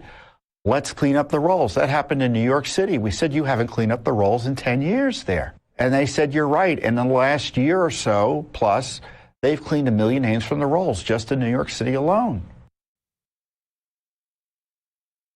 Ooh. If you go there. And they said, you're right. And in the last year or so, plus, they've cleaned 1 million names from the rolls just in New York City alone. So just in New York City alone, they've removed over 1 million, I wouldn't call them fraudulent, but I'll call them names that were on the rolls that should not have been there. So I think that's really good. Let me just play this last clip, guys, and then we'll I want to make sure I get everything off of Lisa and Mac that they want to cover. And this one kind of pertains to you a little bit, Lisa, I guess, in a certain way. Did you know that they're going to be shutting down migration in the UK? Woo woo! Kind of good news, kind of not really good news. Keir Starmer said he would stop the boats and smash the gangs. He just didn't say when. It's reported the Home Office has offered migrant housing, food, transportation, welfare contracts to 2036 with the option to extend them until 2039. It's just 14 more years, people.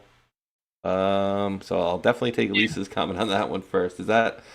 It's true, basically, because, even though he says that he's working on, strategies to stop the illegal migration, they have a company which is like a multinational company, Circle it's called, and it does a lot of government contracts, and they're going around offering landlords like over 6-year deals.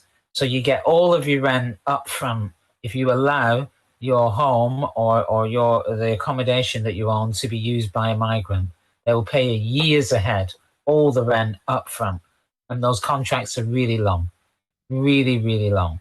At the moment, our government is saying that they need 40 billion a year. And it's like, well, I think a year ago, the illegal migrant bill was over 7 billion a year.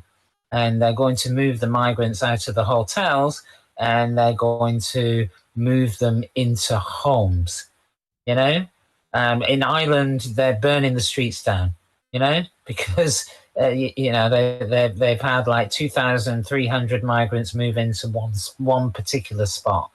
It's not good. And they're not doing anything about it. And the figures just keep going up and up.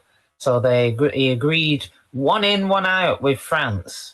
Remember, the illegal migrants are not even supposed to get here because they've got to go through France first. France put them on a boat, give them an engine, give them a lift over here, all of that.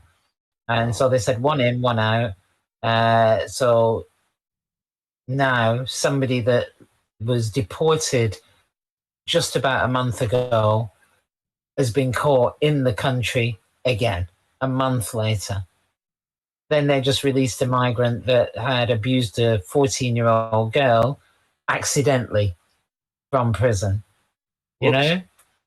And there's a lot of crime that comes with it. Like President Trump says, and they're using their crime background as a means to stay in the country as well. So from human rights, if I go back to my country, then I'm going to be put in jail. And it's like, then let them put you in jail. If you committed the crime, do the time. We've got a ridiculous situation. We've probably got a higher percentage of migrants coming in than America did at its height. Because we've only got a population of about 65, it's probably 70 million now, you know? They're still flooding in like crazy? Yeah, they are. They are. They're not. They have not stopped, and they will not stop. Because as soon as you get here, you're given a home, you're given money, you're given everything that you need, and there's no reason to leave. Yeah, why would you leave if you get everything for free? I guess this is their way of ushering in the, I guess, the social credit system, because if you have all this crime, then they're going to be like, the only way to solve it is digital tracking. Well, they've said it, Mike. Yeah. They've said it. The digital ID, the excuse is that, so that migrants can't work. Yes? It's like, it's so ridiculous. It's like, that's not going to stop people from employing illegal migrants and then being able to work, That's their excuse for bringing in digital ID. Exactly as you just said. Ridiculous.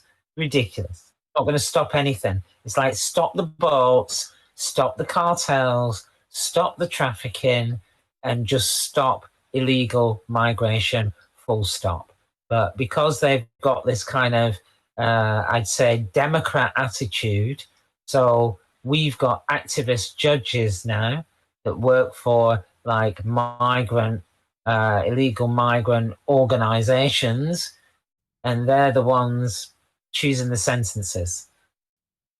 So it's very similar to how it was in America, but you don't have the illegal migrants coming in. We've got them coming in like every day, and they're being shipped all over the place. They're going to take them out of these centers and put them into actual accommodation. I think 98% of England, Ireland, Scotland and Wales. It's thousands. I think they said 600,000 more recently came. 600,000 with a population of 65 to 70 million. Think about that. What percentage it is. Oh, yeah. That's and crazy. There's more under this administration than any other, because Keir Starmer just does rock all about it. Really. And anything that he does do, it's just not real, because it's like, we know that you've got strategies where you're planning to accommodate all of these people. And of course, it's like, well, if you can't speak English, then you can't really work, or, you're just never going to work, like a lot of the illegal migrants that went to Germany. They said, oh, it's for the workforce. And it's like, how many of them are working? Not that many. And Wheezy gave us an answer, guys, for the question really quick. Mac was asking. She said, and that was the word I was looking for, the second word. She says those cups are chalices. They come in all sizes, mostly for Christian oils, etc., noted in the Bible. So yeah, chalices or cups, whatever you want to call them. So Mac, you can either respond to that or also give me another story that you want to touch on that we haven't touched on, if you do have anything. Otherwise, I could bring out another story. Do you have? Actually, I have. Just hold on a second. My computer's acting up. Can you hear me now? Yeah, you're good. All right. Representative Luna had mentioned one of the billionaires that's behind, I guess, the No Kings riots. Ooh. And he's a big, I guess, proponent of China, the CCP. Did you run into that at all? I have not yet, no, but let me see. Roy Barker. No, I have not personally seen that one. Might have been. Let's see if I can find it real quick. That's all right. Well, actually, let me pull Here up. Here it is. I found it. I'll pull up your funny there. It's a little long, but it's an interesting clip. You want to cover it? Take a look. See, yeah, that's 2 minutes. That's no biggie. Let's take a listen.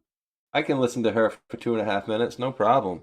to the DOJ about Never Ward Singham. He's an interesting cat. He's probably one of the worst of the worst. He's like, there's George Soros and then there's Never Ward Singham. Really?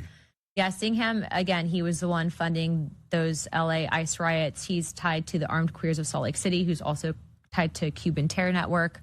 But he was also named in this as funding rioting. And so what they're doing is, the guy, Singham, by the way, refused to respond to congressional inquiry into funding of these riots. So we wrote a letter to the Secretary of Treasury to freeze his assets. And the DOJ I've seen this guy. I've seen this. We invited him to the podcast. Oh, well, if you Just get him in last town, let me know because we're going to come arrest him. Did you really invite him? That last week. Rob, last week we invited him on the podcast. Man, This is the guy we invited just literally I a would week send you a ago. list of questions, but let me know because he seriously has been refusing to respond to Congress for testimony. Well, where's he based out of? China. He's Good from luck. LA, but he also spends a majority of his time in China. Oh, So- yeah, he's like the worst of the worst. So at first I where? didn't know the name, but now that you go to the picture, China. we've been reading about this guy. Oh, yeah. Singh was a socialist and admirer of. Oh, you're using Maoism, Wikipedia. We got to talk to you on the fact sourcing on that one.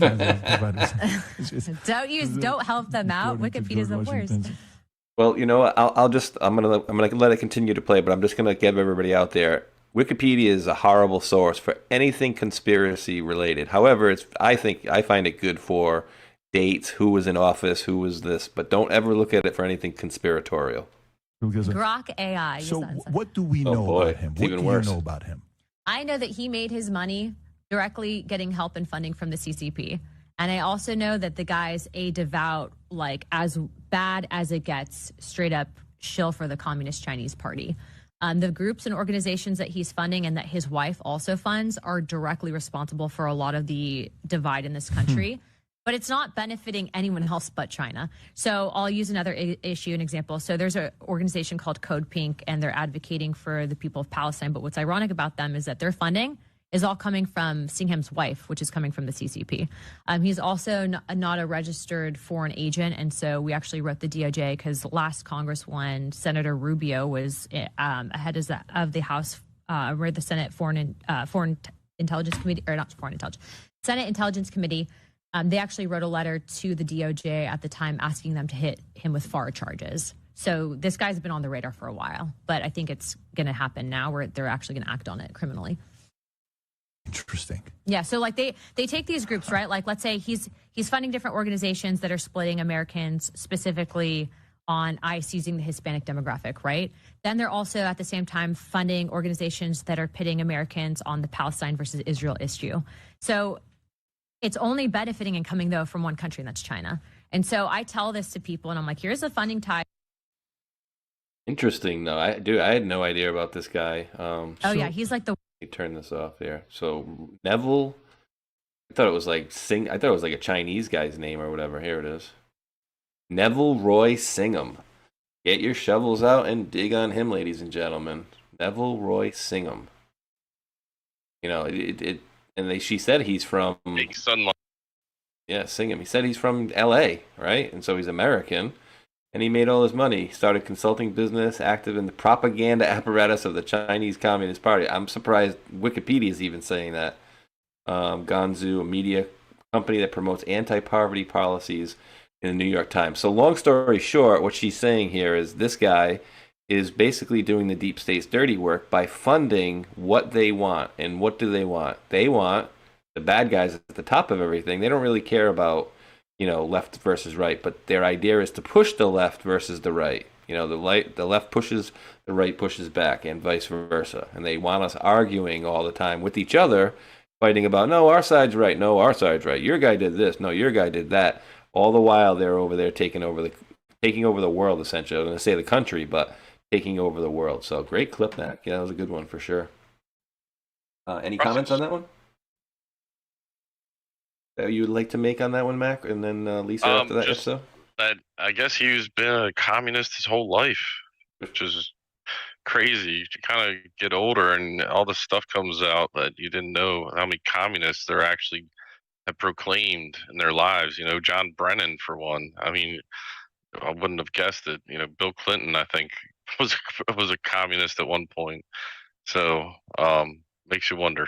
Yeah, and then John Brennan turned into a muzzy.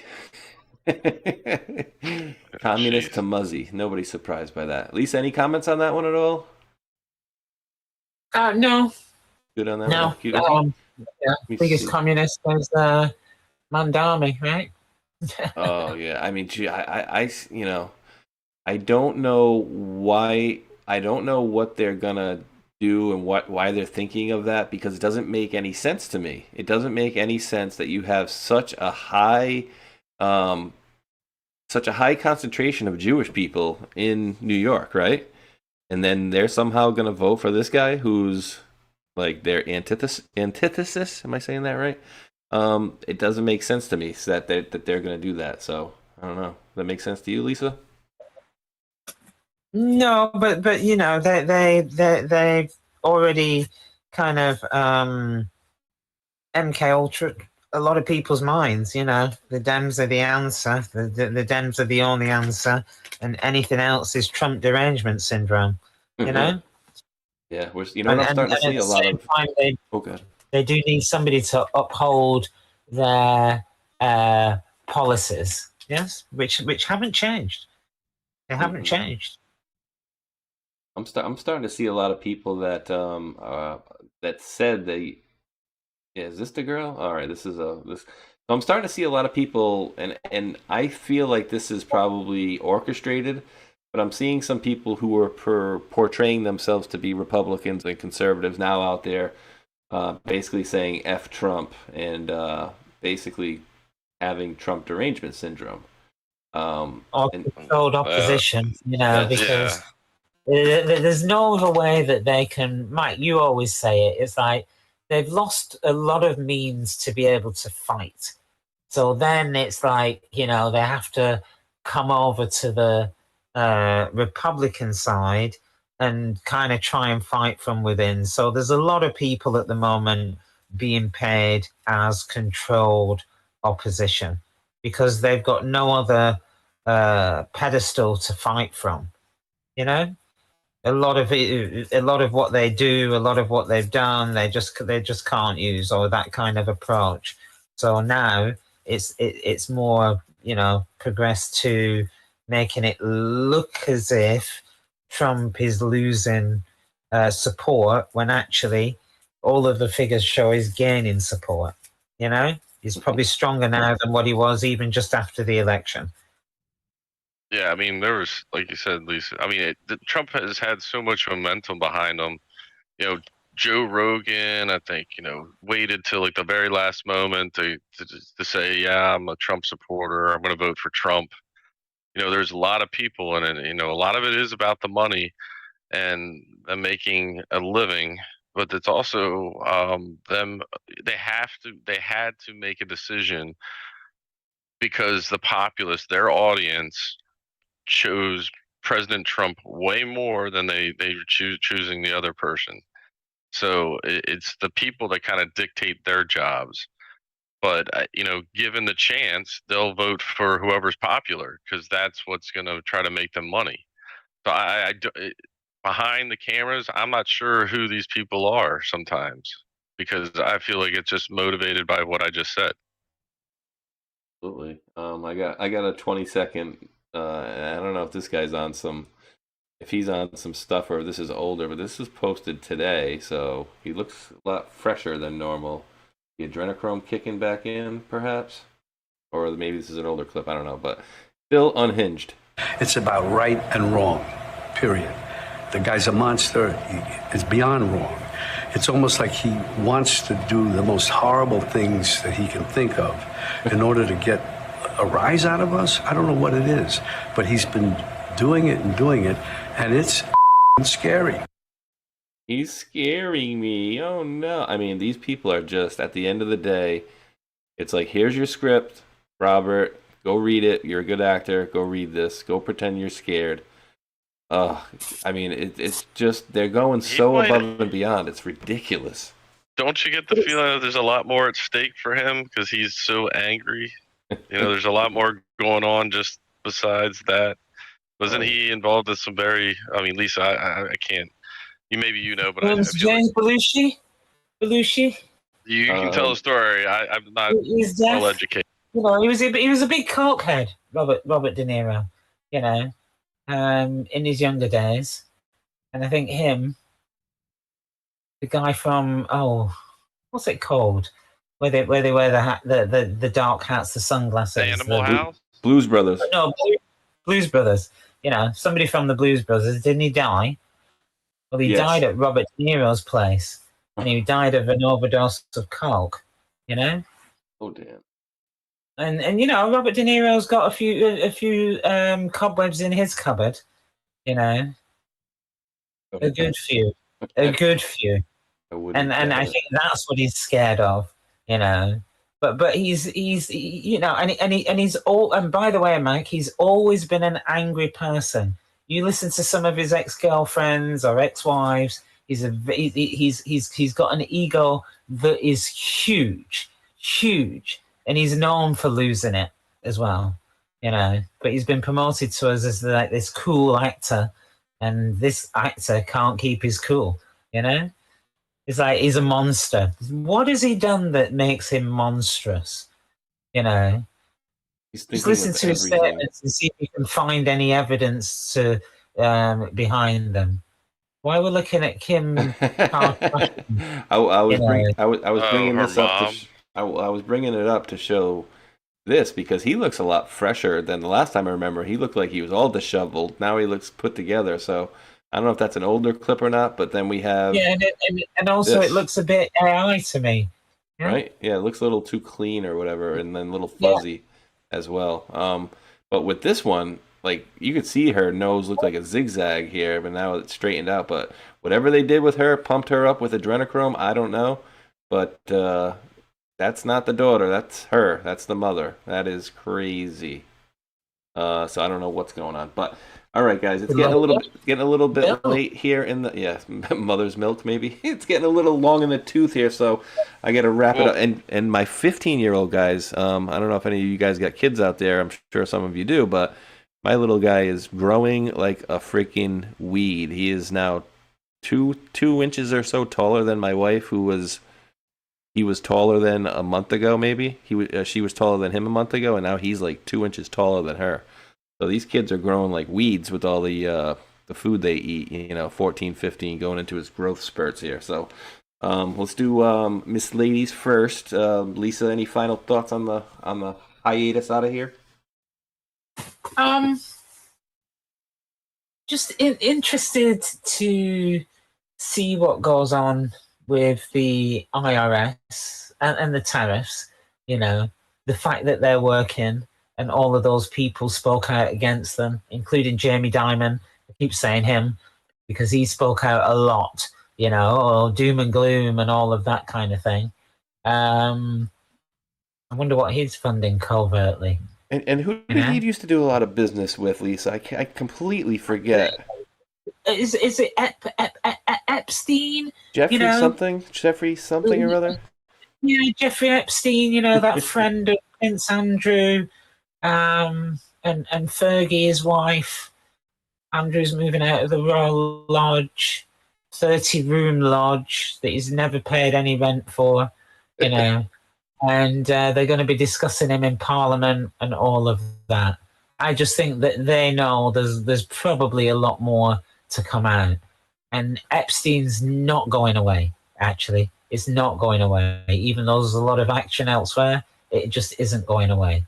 Yeah, I just love for us to be able to get all the information that would give us a deep dive. We'd be swimming in it, because there's just probably loads of them involved, loads. I'm sure. Anyway, it'd be interesting, and what's her name? Ghislaine's gonna come up. She's gonna try something else again, you know, but Virginia Giuffre's book is bringing out a lot of information, you know? Ooh, guys. Published posthumously. I got one for you guys. I got one for you, Mac, before we get your last statements. I don't know how I found this, but I was just, you know, skimming through YouTube or whatever, and for whatever reason, this thing popped up into my feed. And at first, you're going to be like, what the hell? And I was like, exactly, what the hell am I looking at here? So once I find this stupid link, I can bring it to you guys. Here we go. All right, so he passed away shortly after the filming of this short video that we see here. Now, you're gonna recognize the person when I pull her up on the screen here. Let me get this. Don't say anything, Mac or Lisa. So, this is a video of Marina Abramovich. All right, and apparently she had this thing where she was asked to look at strangers. So her display was to look at strangers in the eye without showing any emotion. But then she saw the man she once loved, a man she hadn't seen in 20 years. I thought this was interesting, knowing that what we know about Marina Abramovich and her spirit cooking and stuff like that, and she's an exhibitionist. But I thought this was interesting, and that was interesting as we've seen all the things, and who knows who this guy was to her? It says, an ex-boyfriend or something like that. But I just thought it was interesting to post, showing that apparently I just can't buy into it. She's a performer. He is a performance artist. I'm just like, nah. It's like, it's just too much. And don't forget how old she is too. Honestly. Yeah, but still, I'm just like, nah. I can't swallow it. It's she, he, I don't know. Who might be she allegedly related to? Was it the Maxwells? Like one of the boys, one of the brothers. Well, the Maxwells. Tuesday and Maxwell's brothers disappeared, right? Yeah, they disappeared. Remember? They both supposedly died. Oh, that's right. So maybe she's one of them. And it's like, oh, okay. So the dad disappears, and then the brothers disappear. What are they now? If I remember correctly, she was like, right now she's 78, and so yeah, she looks a little fresh for my taste for 78. I would say. Where was she in her 20s? Her 20s, so 50 years ago. I don't remember seeing anything when he was younger. Huh. I just don't see it. You know what I mean? It's all mostly modern. Let's see, 1974. I think there's a video of her. 2 endurance art pieces, Rhythm and Secret, but then still that would make her only 70. 74 would be 30. She'd be 30. Where would the pictures be, though? Right here. But then again, remember, she's only 30 here, right? So it could be, could have done something there. There's some boobs there. Don't look too hard there, guys. Some boobs. Yeah, this was one of these things where people could come up and do whatever they wanted to her. Like they could have hit her in the arm with a head or whatever with a hammer, nails. She's done one, and I'm not going to play the video where guys walk on stage naked, and she gives them oral sex on stage in a massive auditorium. That's art. Just yeah. So she says, yeah. Oh God. Okay. Just ridiculousness. Okay, enough of Marina Abramovic. Okay, final thoughts from you, Mr. Mac, or if there's anything we missed on the way out of here. I'll just bring up a couple things. Great show. Thanks again to everyone that listens, and hopefully that was informative. I think something came up with Epstein donating $10,000 back in 1993 to renovate the White House, the West Wing. Yes. That was interesting. I was like, so that was Bill Clinton back then. And we've always talked about the Monica Lewinsky story not really being the cover for the actual true scandal, which was Bill Clinton taking Chinese money, CCP money, as at least I believe is explained in depth in the past. The guy Kirill Dmitriev did do an interview. I found it interesting, no matter who gives the interview sometimes. And just hearing a Russian perspective, God bless whoever did that.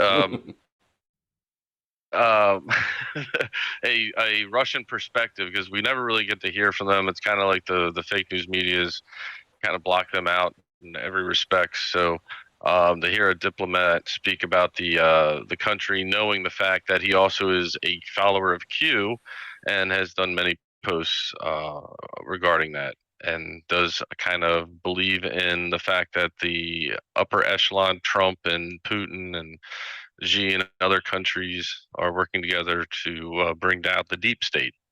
So. Oh wow! Did he go on Jake Tapper too, dude? I think he went on a couple different ones yesterday. At least 3. He went on Fox News, I believe. He went on Laura Logan, and then I think he might have gone on CNN. Yeah. All right, there. I'll drop it for the folks in the chat. Here you go. Into Rumble. There's his interview with Jake Tapper. You guys can take a look at it later. Over on D Live, thank you to Crow Deck, P Dancer, and Patriot Chick, the top 3 contributors over there. As usual, I'm dropping 50 diamonds into the bucket that has 7 in it. So now it's 58.1 diamonds coming back at you in 28 and counting. And then heading over to the foxhole.app or pill.net. You guys should be following over there as well. Let me drop this into the bucket over there. Kaplush. There you go. Go check a look at that video when you can, guys. And thank you to Sean Joe for 2 cookies in a row, followed by Minnesota Girl. Thank you for that cookie. And then NX17, thank you for that yummy cookie. One Thunder, thank you for the can, crunch crunch. And Sean Joe, thank you for the next cookie on top of that. I am releasing the scratching, and they will be coming at you momentarily. So thank you to Mac and Lisa. Let me click that again just to make sure scratch and released. Okay, and let's say hi to the folks over on YouTube. How many we got over there? I tried the other day on the Table of Titans to see if there was less viewers due to YouTube, but it was the same amount. So I think we'll just continue going there. We got 247 watching live over there on the tubes. How are you guys doing over there? And we had about 350 earlier, so good to see you guys over there. And if I'm being honest, out of 152,000, 247 people showing up is kind of bush league, and I don't say that's you guys, the viewers. I say that's the reach that YouTube has put or taken away from us. Actually, Mac and Lisa, there is one more post I'm going to show you guys on the way out of here, and hopefully this is something that is going to be good. I don't know. We will see. But last story, and then I'll take you guys out of here. Elon Musk says, this morning, we found a significant bug in the X for You algorithm that resulted in users seeing far fewer posts from people that they follow.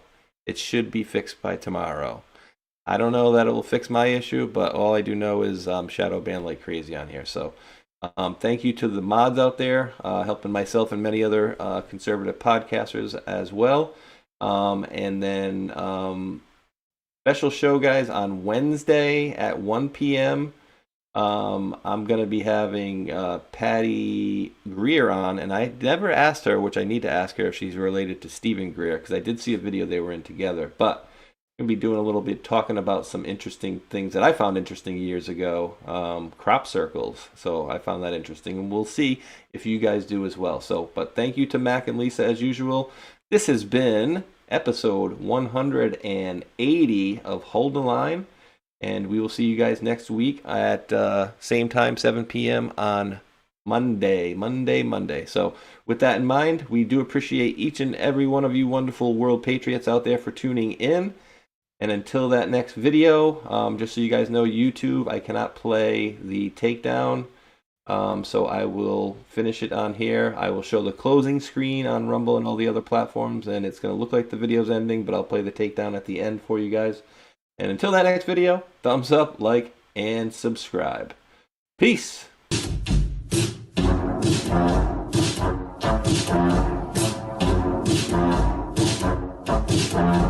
Hello, guys, something special is happening in here. That's right, it's brackets and jackets, bringing it back for brackets and jackets. Special Epstein Island edition. That's right, folks, Epstein, Jeffrey Epstein, the man with the island, which is suspiciously close to Haiti. That's right. You see, this man Jeffrey Epstein is funding lots of people. He's funding lots of people on the street to make sure his shit doesn't get out. That's right. They want the record sealed. And they're paying a lot of people. Epstein's paying a lot of people. Oh, boy. For one, he's got a whole Mossad media matrix in America. And I would bet you anything that Alex Jones is one of them. Prove me wrong. That's right, Cappy's in the portal. Cappy's in the portal. Cappy's in the building with songs about Epstein. It's Breakfast Jackets Epstein edition. Guys, I had some epiphanies today. I had some real big epiphanies about some guys. A big network of guys and spies and lies and liars. All right, think about this for a minute, okay? The guy in Portland, the scientist that just got busted for producing CP, that guy is 1 degree of separation away from Epstein. Epstein, the investor that lives in West Palm Beach, Florida. I know a guy who lives in West Palm Beach, Florida as well. Investor as well. Also involved as well. And all is not well with these guys. The Florida boys, the Glow boys, the Scott Israels of the world. You see, Epstein is Hillary Clinton. And Epstein is Haiti. And Epstein is a big network of media assets. By the way, did you know that Steve Bannon was going to that guy for money? Also, Epstein is Epstein Oprah. Epstein is Chris Tucker. You remember him. Epstein is also Kevin Spacey. Epstein is also Prince Andrew. Epstein is also... Who else is Epstein? Who else is Epstein? Tell me. You guys know? Who else is Epstein? Is Epstein Big Pharma? Is Epstein Bryan Singer? Is Epstein Naomi Campbell? Yep, all of the above. All of the above. Who is Epstein? Epstein is the keystone of a whole motherfucking matrix.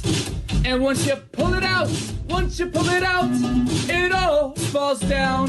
Dersh was there too. That's right, we're dropping red pills every day. Dropping red pills in the best kind of way. This is Brackets and Jackets for the denizens of islands.